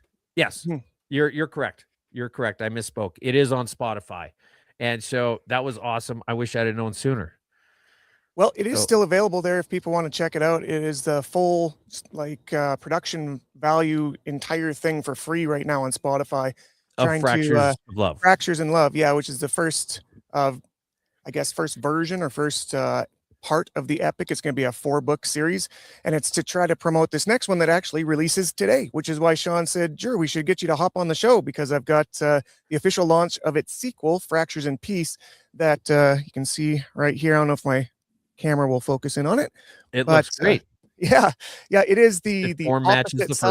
side of the first book. So I've talked to Sean about it on his show, but for people who missed that episode, if you listen to or read the first book, it's essentially a story of 2 warring races that it plays into a lot of the psychology and human nature of stuff that we talk about on a podcast that we do anyways, but in a fictional sense. And the first view is from like a slave race that's trying to fight for freedom against their oppressors. And then actually the second one that's coming out today is from the opposite view, from what would be the oppressors, from the exact same timeline, what they saw happened during the period of the first book. So it's a really interesting take on like the dual perspective of the same situation. I like it. I'm looking forward to it. Yeah, so I've got the Kindle version that's kicking off right now. That's the one I'm really trying to push today. It's only 99 cents on Audible. I'll shoot you guys a link in a sec here. But to all my Canadian fans or friends or listeners out there, they're the ones that can really push this thing because we're on the edge of like hitting bestseller, which is really only possible for small artists like myself, authors, I should say, for the first release day, because it's just hard to stack, tens or hundreds of sales in a single day otherwise. And I think we're only like a couple dozen away from hitting bestseller right now. So, props to Sean for letting me put my voice on here for the day that it's happening. So I'll send you that link if you want, and I really appreciate anybody. Send this link, Drew, because what we'll do is we'll put it in the comment section, and that way people can go find it, and for sure, send it to us. Yeah, What do you got, Toots? Yeah, I just bought it. Oh, dang. It's that easy. It's just a one-click thing, and it's the price of a small literally copy. Amazon search. I just started typing fractures, and first one was love, and then the second one was peace. And so, yeah, that's exactly how long it took to buy it. Well, I appreciate it, man. Like I said, every singular purchase counts, and you can only buy one, or I maybe would buy 10 of them to help myself, but it's just the way it works, right? It's got to be fair, and people have got to show like there is popularity to this thing to be able to hit bestseller. Well, I tossed. It went in YouTube and I think Facebook. I tossed in a link there where it takes you right to the book as well on Amazon. So like, what's just for us non-authors, Drew, go back over this. Today is important because if you hit how many sales or how many you're away from it, because if you hit that, what happens? It just has to be the most within a category for the day that it releases, and then it claims that bestseller status, which is sort of like the gold medal for authors. If they can get that, it shows that there's something valuable there, not only to the algorithm in Amazon, which then pushes it to more people, and it sort of helps get out to other interested readers, but also just for the career of the author themselves. They can say that they've had a bestseller, which then helps promote themselves to big publishing houses or, movie deals or whatever. Having that credential is super important for that. Have you been talking to any directors? Not directly, actually, but there is an avenue. I'm actually trying to take this thing into the visual arts through manga and anime. And interestingly, this has been like a 6-month project that should be coming to a head in a couple weeks here, where I entered they call them one-shot competitions in Japan, which are like short stories in visual manga form. And this is a very popular event that they host twice per year. And that's why I've been waiting 6 months for the July 31st final reveal of who won this contest. And I teamed up with a really, really cool artist on Instagram. She did amazing work on this story, and I have pretty high hopes that we can win something in this. And then if you can, then that gives you the into the industry, because then you'll have editors and stuff coming up to you saying, well, we loved your story. You're the writer for this. Would you like to write something else? And I'll say, well, good news for you. I've got a lot written, and you can maybe take a look at that. And you might get an assistant, and then you'll be like, non-fat milk. That's right. Yeah. I specifically asked for no cream. Yeah, exactly. It also says that you can get the paperback. Yes, that's right. I thought when you spoke to Sean, maybe just because it's been a little while, that the paperback wasn't coming out for a little while. Is that just because it's now, or is it coming out sooner than you thought? Yeah, so the paperback, the release is today. The Kindle had a pre-order, but Amazon, I don't know, somebody's got to knock Jeff Bezos' head against the wall about this. You can't do pre-orders for physical copies for some reason. I'm guessing it's because they've sort of automated their print system so that they print them, and then somebody might cancel their order and they end up with like excess books or something. But you can only do pre-orders for the digital, which then allows for the release day for all of those sales to hit on the same day, which is important to try to hit that bestseller. So if you do want the physical copy, it is available today. It just goes into a different category for sales. So to hit bestseller would be harder to do for physical copies unless you had like 100 or 200 people waiting for that day to do it. Unless you were Jill Biden. Did you hear about her book? I mean, she's a great author, I'm sure. Yeah, well, she flew to the top of the bestsellers list and was there for like a week. Dang. And then fell out. In 2 weeks, she was gone. Yeah. Yeah. Well, this to all is the 709 pages. It's a very long one. Yeah, they're about 160,000 words a piece. I was doing the math in my head the other day, and by the time, because I know it's a 4-book series. Every book has 35 chapters, and each chapter is between 35 to 4,500 words. I've got it all mapped out in that way. And that means that by the time the full 4-book series is available, the entire epic will be over 500,000 words in this thing. So it's like expansive. This is like Tolkienian size. You're going full George R. R. Martin on this. I like Yeah, it. except I'm gonna finish it. That's exactly where I was going with that.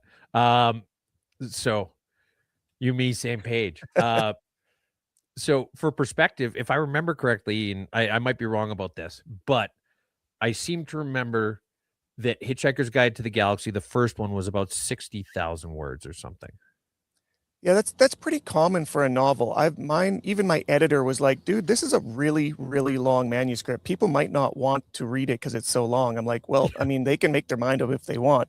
You've got a fish bowl or a goldfish attention span for anything these days. So just anybody that'll pick up a book is already kind of in a niche category now, who people that don't get all of their information through Reels and TikTok. But if you want to get into it, I feel like I wrote it in a way that it's compelling to get to the next chapter, which can take as long as you need to get to the end. Excellent. And you're going to do the audiobook for this one as well again? I am presently recording it. I just did chapter 3 yesterday. I'm trying to get 1 or 2 chapters done a day. Nice. I'm doing them Sean style on the road. So I set up this whole podcast studio in my SUV and sweat my balls off for about 1 or 2 hours a day until it gets too hot to continue.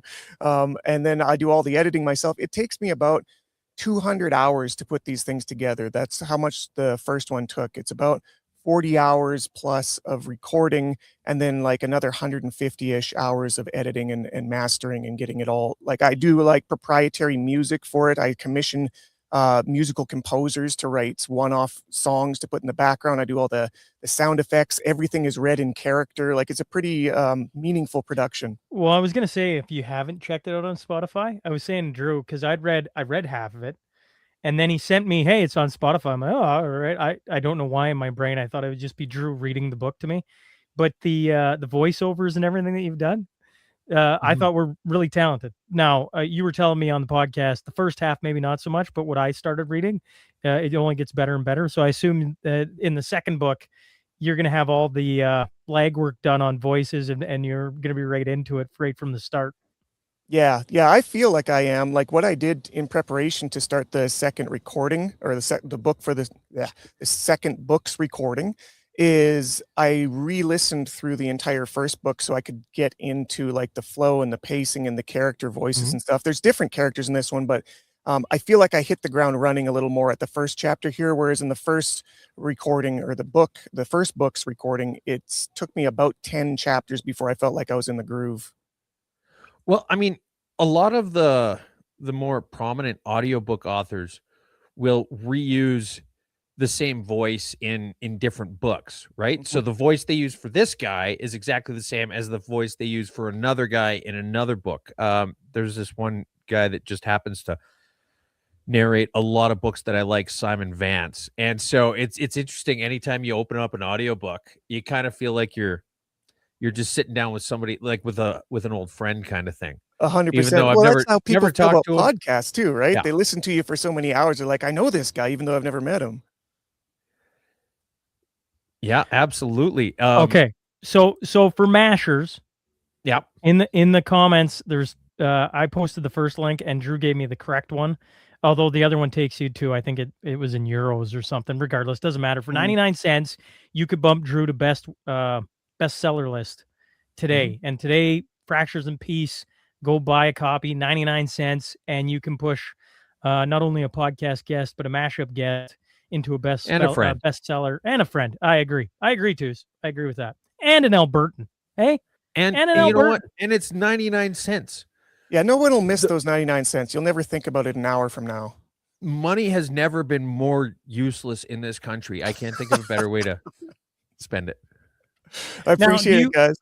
Now, Drew, do you want to hang out for a few, or do you got to go? Yeah. What are you talking about? You got a little bit of time left here. Well, we got a few minutes left. We got a few headlines. Okay, let's get to Regina. Okay, so in Saskatchewan, a BC man states he was detained by the RCMP for a Regina event he tried to organize on Facebook. The event was supposed to be a pork barbecue outside a new mosque in Regina's downtown, which had recently made national headlines for their outdoor call to prayer. The Facebook event went viral, and the National Council of Canadian Muslims called on leaders to denounce this event and to acknowledge that this form of Islamophobic intimidation is dangerous, and the barbecue never took place, on top of the guy being detained for the weekend. Yeah. Well, as long as they made sure that the pork was halal, I don't see what the problem is. Just tell them it's halal bacon. I mean, technically, you can, because halal just means how it got killed. So technically, you could have halal pork. There you go. You're not lying. Yeah, it's, it's interesting. Obviously the organization said, "Oh, Islamophobia," but you've got a situation where this giant call to prayer. I don't know if you saw any clips of it or anything, Drew, but it was pretty stinking loud. Mm-hmm.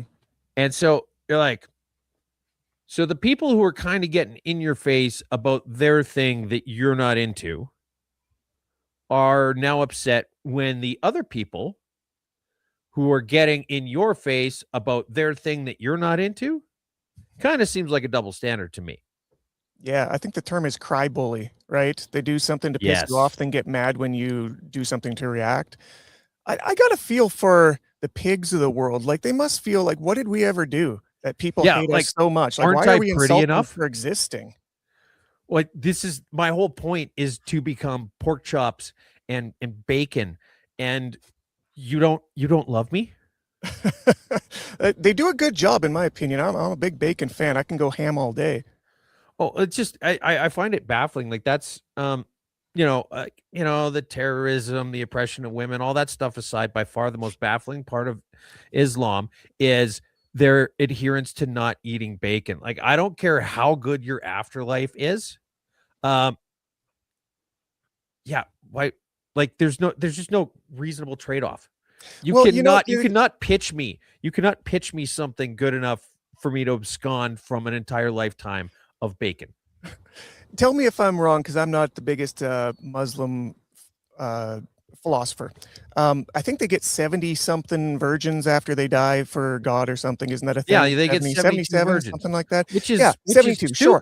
So, because even with that, you don't want 72 welcome virgins. To the show, Drew, where Drew talks over you the entire time. You want 72 biker chicks with a dark past. 72 virgins is not selling it. I'm sorry. No, that's trauma for everybody. Well, here's the thing. What if they updated this? Look, it's the year of our Lord 2026. We can update things to sort of match the culture a little bit. What if instead of 72, or as well, or you get to choose, you can have your 72 virgins and deal with all the drama that comes with that, or you could eat pork the rest of your afterlife. That might actually, like, we've been missing out on this. Everybody loves it so much. I'm not allowed right now, but I could be allowed then. Maybe that might actually boost their numbers. What do you think? Well, I mean, that would be good. I think, like, if you're updating the whole 72 virgins thing, be like, look, you can have 72 Sydney Sweeneys. Wait, is she an A-list actor? I forget. Well played. Foreign migrant living illegally in Canada eligible for Ontario Welfare Tribunal rules. Ontario must pay social assistance benefits to a foreign migrant living illegally in Canada. A tribunal has ruled in a case revealing that welfare intake workers did not conduct an immigration check of the applicant to avoid jeopardizing his ability to remain in Canada. The Ontario Social Benefits Tribunal heard an appeal by the man who declared he had come to Canada in 1997 on a temporary work permit. Although his permit expired after 4 years, he never left. He was able to support himself by working cash jobs until 2023, when he entered the homeless shelter, and or as he told the tribunal. Yeah, I love, my favorite part of that, by the way, was we can't look into this, because if we look into this, we're going to have to throw him out of the country.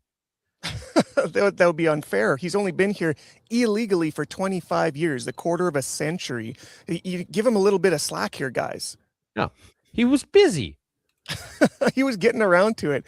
Man, this blows my mind. Now, we could talk all day about whatever country is doing whatever with their immigrant problems, illegal, especially ones. People talk about ICE down south. And like, as a person who sort of globetrots now, especially going over across into Japan, where I bought a house last year, we're very, very conscious of the exact date we have to get the hell out of their country. And we're very, very cognizant that it's not our country and we shouldn't be there except for the time that we're allowed to be there.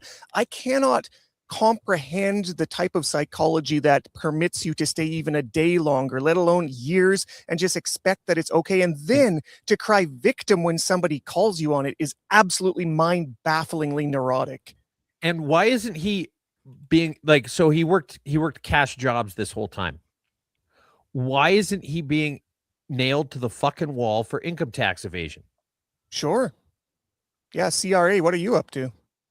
Probably the most popular video of the week is the tourist who was seriously injured after a Yellowstone bison launched him 8 feet in the air. This thing caught airtime everywhere. Have you seen this yet, Drew? I have. Yeah, I've seen multiple memes of it too. Who hasn't seen this yet? Well, I don't know. I mean, that's kind of you should show the video too. I think down in the article it's got but I love that. Like, I want to frame that picture. Yeah. People have painted it. I've seen somebody that oil painted it, and it looks like it was like an old-fashioned 1960s one you'd hang on your wall at Christmas because he's like in overalls, and it looks like timeless. It's hilarious. It absolutely is. We'll skip ahead a little bit. Here's him trying to get away from the bison. He's trying to put trees and stuff in between them, and the bison's chasing him around. And here, boom. Oh, like, the problem with the bison is that no matter what it is you try and put between him and you, he's going to be able to move it. Mm-hmm. Like, this is why having a fat friend is important in life. You don't have to run faster than the bison, just faster than your friend. If you're going to go to Yellowstone, would you buy those shoes? Perfect. That's a good one. For the listener, it's Air Bisons. It's a shoe. Anyways, it's an Air Jordan, except it's got him correct, flying through the air rather than the classic Jordan dunk. That's phenomenal. Yeah, I got to give that guy props, though. He had pretty good form on the flip. Like, that was a pretty perfect pancake flip to end up on his side. If he had landed 90 degrees either direction from there, it would be a death. But I guess he kind of just hurt his hip. Which, at his age, it probably is. Yeah. Chuck Norris arrived in Yellowstone. I don't know. People had way too much fun with it. Hope the guy's all right, obviously, but did you read the story about it? Because I heard from his point of view, there's somebody, he put a statement out after he was conscious in the hospital saying, like, there was another person with him. It was his grandson that was running as well. And he told the grandson to go hide over in the bushes while he would distract him. So he was actively trying to get the bison's attention to keep him away from his grandson that was like curled up in a ball some 20 feet away. Well, he did a good job. He did. Yeah. Well, then our hats off to him because, I mean, he took it like a champ.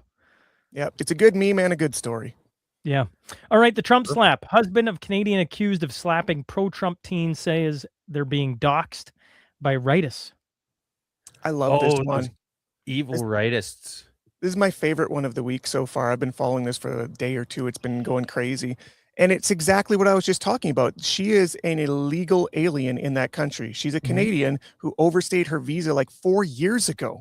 Like, this is not like, whoops, I missed it by a day or a week or a month, which is impossible to do if you're paying attention. Yeah. Or I got trapped in a porta potty looking for my Mountain Dew bottle and I couldn't get on the plane in time. Yeah. She legally, literally shouldn't be there, and she's assaulting the citizens of that country and expecting that their deportation police aren't going to do something about it. Like, she's crying. Well, it's her boyfriend that's crying foul, right? He's the American, and he's like putting this GoFundMe together. Please help my wife. ICE has her. I don't know what they're going to do with her. You know exactly what they're going to do with her. They're going to send her back to Canada. Or since she assaulted a minor, they might put her in jail first. And guess what? That's the law of the land that you've lived in your whole life. It shouldn't be surprising. It's that cry bully thing again. Absolutely. And so that's for those of you who want to see it. Here's the video real quick. Oop. Her just slapping this young kid for the crime of wearing something America 250. I think this Celebrating. was on the 250 too, wasn't it? It was the day before. It was July 3rd. Okay. So everybody's wearing that stuff down there. I was down there like a month before it happened, and everywhere, like literally the light up signs over the highway that tell you to slow down were saying like, keep it below 250, save it for the 4th. Like everything is 250 down there. So everybody a day before it would be wearing something like that. I think she also had some shorts that said ice on them. So I don't know, but either way, like these are political opinions that you're just assaulting a kid about. Which is exactly like, just keep in mind that this is exactly what you would think of Canadian culture, especially as somebody now who's just, well, like you said, globetrotting. This is just the most quintessentially Canadian story. You go somewhere else, you don't respect the local customs, you break the law, you assault people because of their political views, and then you have the audacity, the motherfucking audacity to be inexplicably confused when you're facing consequences of it. It's the clinical definition of projection. Like she attacked somebody, a kid in this case, wearing a word on her butt that applied to the person attacking her. She's being deported by ICE as she should have before she attacked this kid. And she's like, she saw that and got mad about it. It's like her own wrongdoing that she's getting mad about. This is clinical. And why was she looking at a minor's butt? Hey, here's a question. Maybe you'll know as hockey guys. Do you think the kid who got slapped would have been able to protect herself if she went elbows up? That is a very good possibility. I mean, yeah. It seems to be like we seem to think it protects us up here if you go elbows up against Americans. Do Americans get the same thing?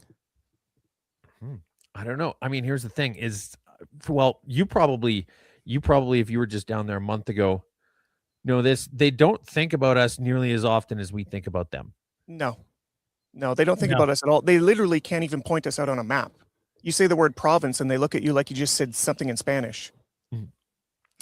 Weather. You want to show the flash flooding? Yeah, well, I mean, the one in particular.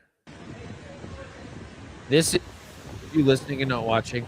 The first time that something as exciting has happened in the Edmonton Elk Stadium in years. So there was all this flash flooding in Edmonton and a whole bunch of just water was everywhere, all over the place. This was a road. Wow. I love that the channel that is reporting on this is called YEG Wave. It's just too perfect. That is perfect. So, yeah, it's kind of like Edmonton's answer to Just Bins. I don't know if you've seen anything from Just Bins, but they basically become the news source for Regina. Okay. Just this local bin company, you get when you're doing renos or whatever else, you get that big bin. And when all the media censorship bills came through and you couldn't get anything on Facebook or whatever else from news agencies, they just started putting up what was happening around town.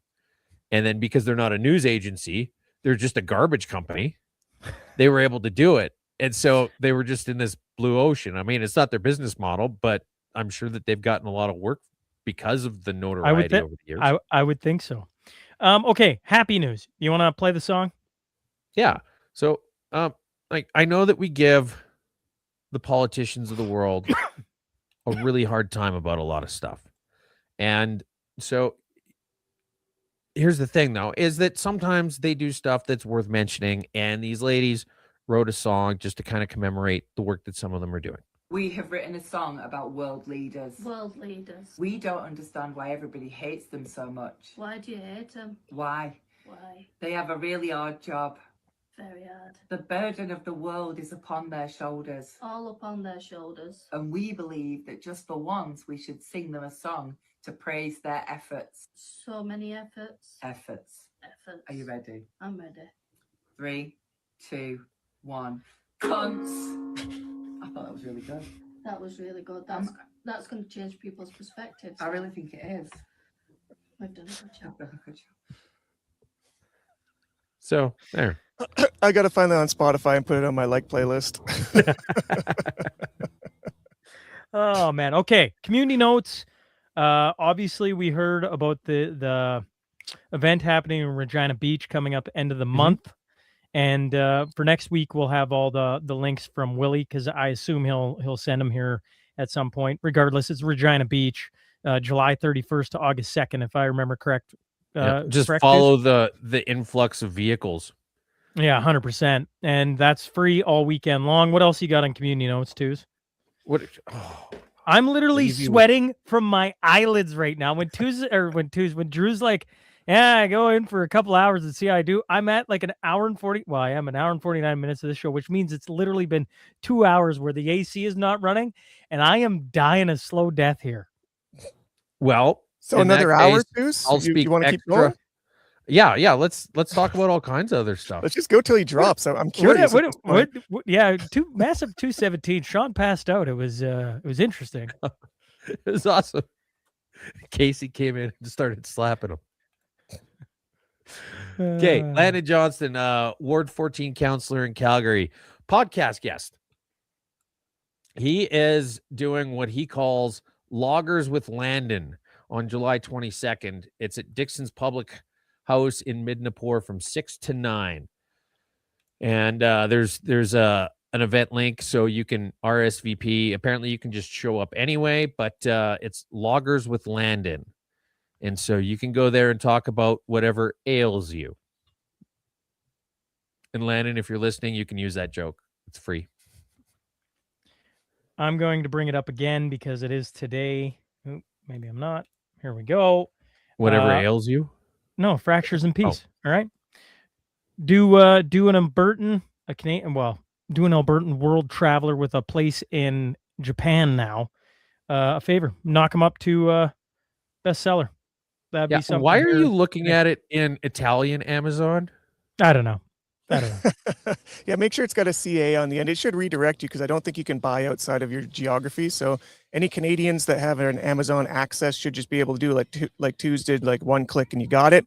And even if you don't read Kindle and you want to get the physical copy, if you can just do 99 cents of the Kindle for today, it's kind of like, flicking a coin into a busker's guitar case along the way. It really, really does help. I mean, you don't got to sell me. I've already bought it. Yeah, I've sold you. I appreciate it. Well, to everyone happy listening, to help, and I hope it's as successful as I hope it's wildly successful. Yeah, I know. I'm like, can you imagine if Drew becomes this like superstar in Japan? He gets like a what do you call it? Basically, the Tom Waits song. Big in Japan. Yeah. Well, I mean, and cool. it's a difficult thing. Like I tried writing a book about 10 years ago, maybe a little bit more. It was like a really sarcastic, tongue-in-cheek zombie novel about these people that just sort of lived on an island and, society had collapsed around them. Nobody ever came looking for them. I started thinking about it. I went to the Canary Islands once back in the day, and there was all these, like the Aboriginal people of the Canary Islands were slaves that were caught in North Africa, brought out to fish tuna, and then it's a lot easier to catch them on small islands than it is on the plains of Africa. And so they would just drop them off there so that they can grab them real easy when they needed more hands to help out with the tuna fishing. But then after the fall of Rome, everybody forgot that the islands existed and nobody ever went back for them. And so then they had to live there for like 1,000 years before anybody else was like, oh, hey, there's an island there and there's people on it. And so anyhow, got me thinking like, what would happen if zombies just collapsed the world and there was an island full of people? And it was. How many pages did you get into it? Well, here's the thing. I've got about 35,000 words written, and it is just, there's like, this part's awesome and that's part's awesome, but it's just a jumbled mess. I would like for you right now to pull up that manuscript and start reading it verbatim until Sean passes out. He's so close. I can see it in his eyes. Oh, shoot, I'm literally, find it. I'm sweating from my eyelids right now, you jackasses. I want to I just want to thank everybody for coming out before I pass out in this sweat box. This is how it's going to be for the next little bit. Although all the interviews I've been doing have been in person to this point since we left, which has been a ton of fun. I'd wanted to get in touch with Just Bins. I couldn't seem to figure it out, which probably wasn't that hard. Although being on the road and driving as much as we did to start has been an interesting. No, it's been interesting to try and run a podcast while driving as much and setting up camp. I'm speaking to a choir here with Drew, but No, I actually recognize the difficulty. I have nothing but respect for it because it is really rough. yeah, well, it's a fun rough though, right? Like, I mean, no, it's a challenge. It's a challenge. Yeah, it's sweet. Crazy though. So we go to Cypress Hills, 0 mosquitoes. It was just you're wild to telling me. me that. That's like an anomaly right now in Canada. I walked around. It's the twos. What did you say? It's the highest point east side of the Rockies until Labrador, correct? Between Alberta and Spain, it's the highest point is Labrador. That one singular mountain in Labrador is higher. This is the highest elevation, and the second highest elevation is Cypress Hills in Saskatchewan. And so nobody wild. thinks that, and you go to it, and there's no mosquitoes. Like, I just walked around, and I was just like, this is unbelievable. Beautiful campground, like everything. It was wonderful. And then we came back down, and after we got back down, it's just been nothing but mosquitoes. So you're just like, this is something. Jamie was trying to tell me it ain't camping without mosquitoes. I'm like, I'll take camping without mosquitoes any day of the right. week. Yeah. They're brutal, especially when the sun goes down. They just get mean and they just start sucking right away. You just get covered in them. Yes, 100%. Yeah. Twos, are you finding this thing, or can I wrap this show up? No. Give me a minute here. I wonder if it's on my. Give me a minute. I'm Google. losing. I'll give you 25. Yeah. Look, he's not going to make it. Somebody needs to like ambulance on prep. Can we like what's the number down where you're at? It's 911. Yeah. Think Bring clearly. some anymore. IV. You're gonna need it. Oh man. How long are you in Alberta for, Drew?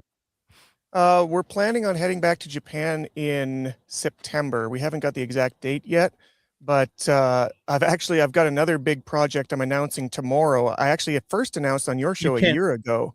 Yeah, I'm going to finally publicly release the Japanese jiu-jitsu camp that I'm going to be doing in October there, where I'm going to be taking 10 people, just 10 this time, and tour them around Japan for 10 days, going to different gyms, going to shrines, going to sumo shows, the Samurai Museum, the Kodokan, taking them to onsens and eating all the ramen and udon they can manage. It's going to be phenomenal. And that gets officially announced tomorrow. And first 10 people in, they're going to be the ones. And so how do they get a hold of you?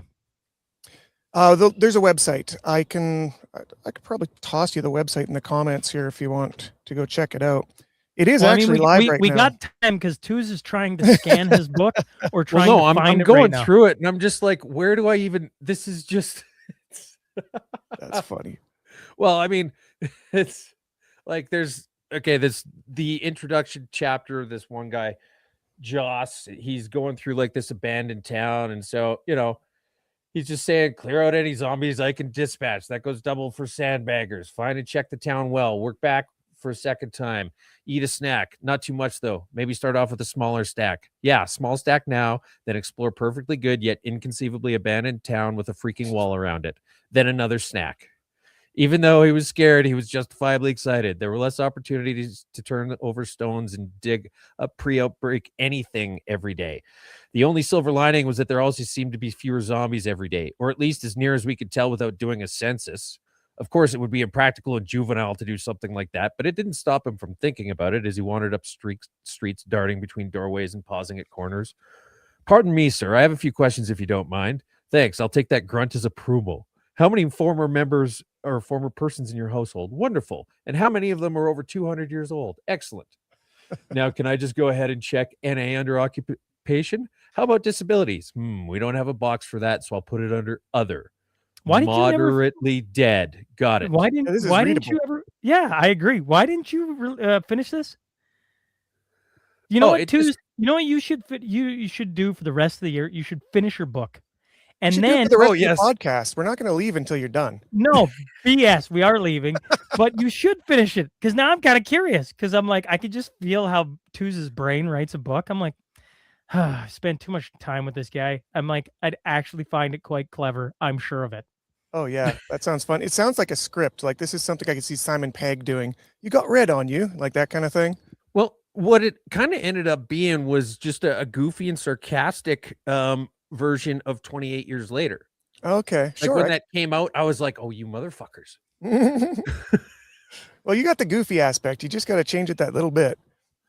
Yeah. All right. Well, I mean, it's interesting that this movie came out that just really mirrors everything that happened in this disordered, rambling mess of a proto novel.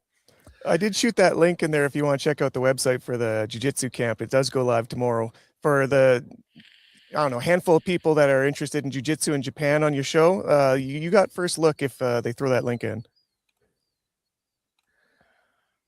And sorry, I've been working through this a little bit, so I wasn't listening as well as I should have, and I apologize for that. Yeah, I just put it in the chat for Mashup folks, and I'll bring it up on the comments. There it is on the bottom. Beauty. Yeah, so it's a 10-day camp between October 22nd and 31st, where you're going to fly into Haneda Airport in Tokyo. We're going to spend 3 days in Tokyo, then take you by bullet train to Toyama, to my stomping grounds on the other side of the Sea of Japan there. And then from there, after 3 days of training and checking cool things out, we're going to go down to Kobe, which is just south of Osaka. The and steak it's known place. for Kobe beef, right? Yeah. And then we'll hang out there. We've got some cool training and exploring to do there. And then we're going to shoot you back to Tokyo on day 10. And that's a wrap for the first one. And I plan on doing these twice a year from now on. But this will be the official launch one, which will be pretty cool. I spent a lot of time making sure the itinerary is going to be like super, super cool. Not just for jiu-jitsu guys, but just for people in general. This is going to be like a trip of a lifetime. Now, don't get me wrong. Don't get me wrong. From what I understand, you're very capable. But is it maybe just a touch cocky of you to go to the Orient and presume to teach people martial arts? Yeah, I'm going to show them how to do it right, and they're going to love me for it, I'm sure. Okay. I'm done, you jackasses. Drew, thanks for hopping on. Twos as always. Folks, we're here every Friday, 10 a.m. Mountain Standard Time. Before I pass out, appreciate everybody being here. Here's another one. What? What? She cleared her throat in 3 measured grunts. He gave her an unconvincing version of a confused look. Save us both the trouble and take that knife out now, she told him flatly. He looked at her again with apparent confusion, this time hopefully selling it a bit more. Giving the appearance of not thinking straight was a lot easier than it ought to have been because her boobs looked like they'd get in the way if she yawned, and she smelled absolutely wondrous. She sounds A-list. Okay, so if you want to hear Twos read more of his book, Twos is going to finish said book, and then he's going to put it on Spotify like Drew, and you're going to listen to the entire thing. Until then, remember, I do not have time to revisit this thing, but it's a disaster. Drew's got his book released today. Go buy a 99-cent Kindle copy, Fractures in Peace. Folks, Mashers, thanks for being here. Twos, as always. Drew, thanks for coming in, and we'll catch up to you next week. The point I was making with this is that for you to just put it all together cohesively is incredibly impressive, and my hat's off to you. Well done. I appreciate it. Thanks a lot, guys. Welcome to the Mashup. Tell me whether I'm wrong or right. East or west, up or down, side to side. I sit to stand and fall to fly. Of all of my impulsive plans, popping, locking, salsa dances on demand. I follow leading off the map and stop the chatter, scream happily. Welcome to the Mashup. Welcome to the Mashup. Welcome to the Mashup.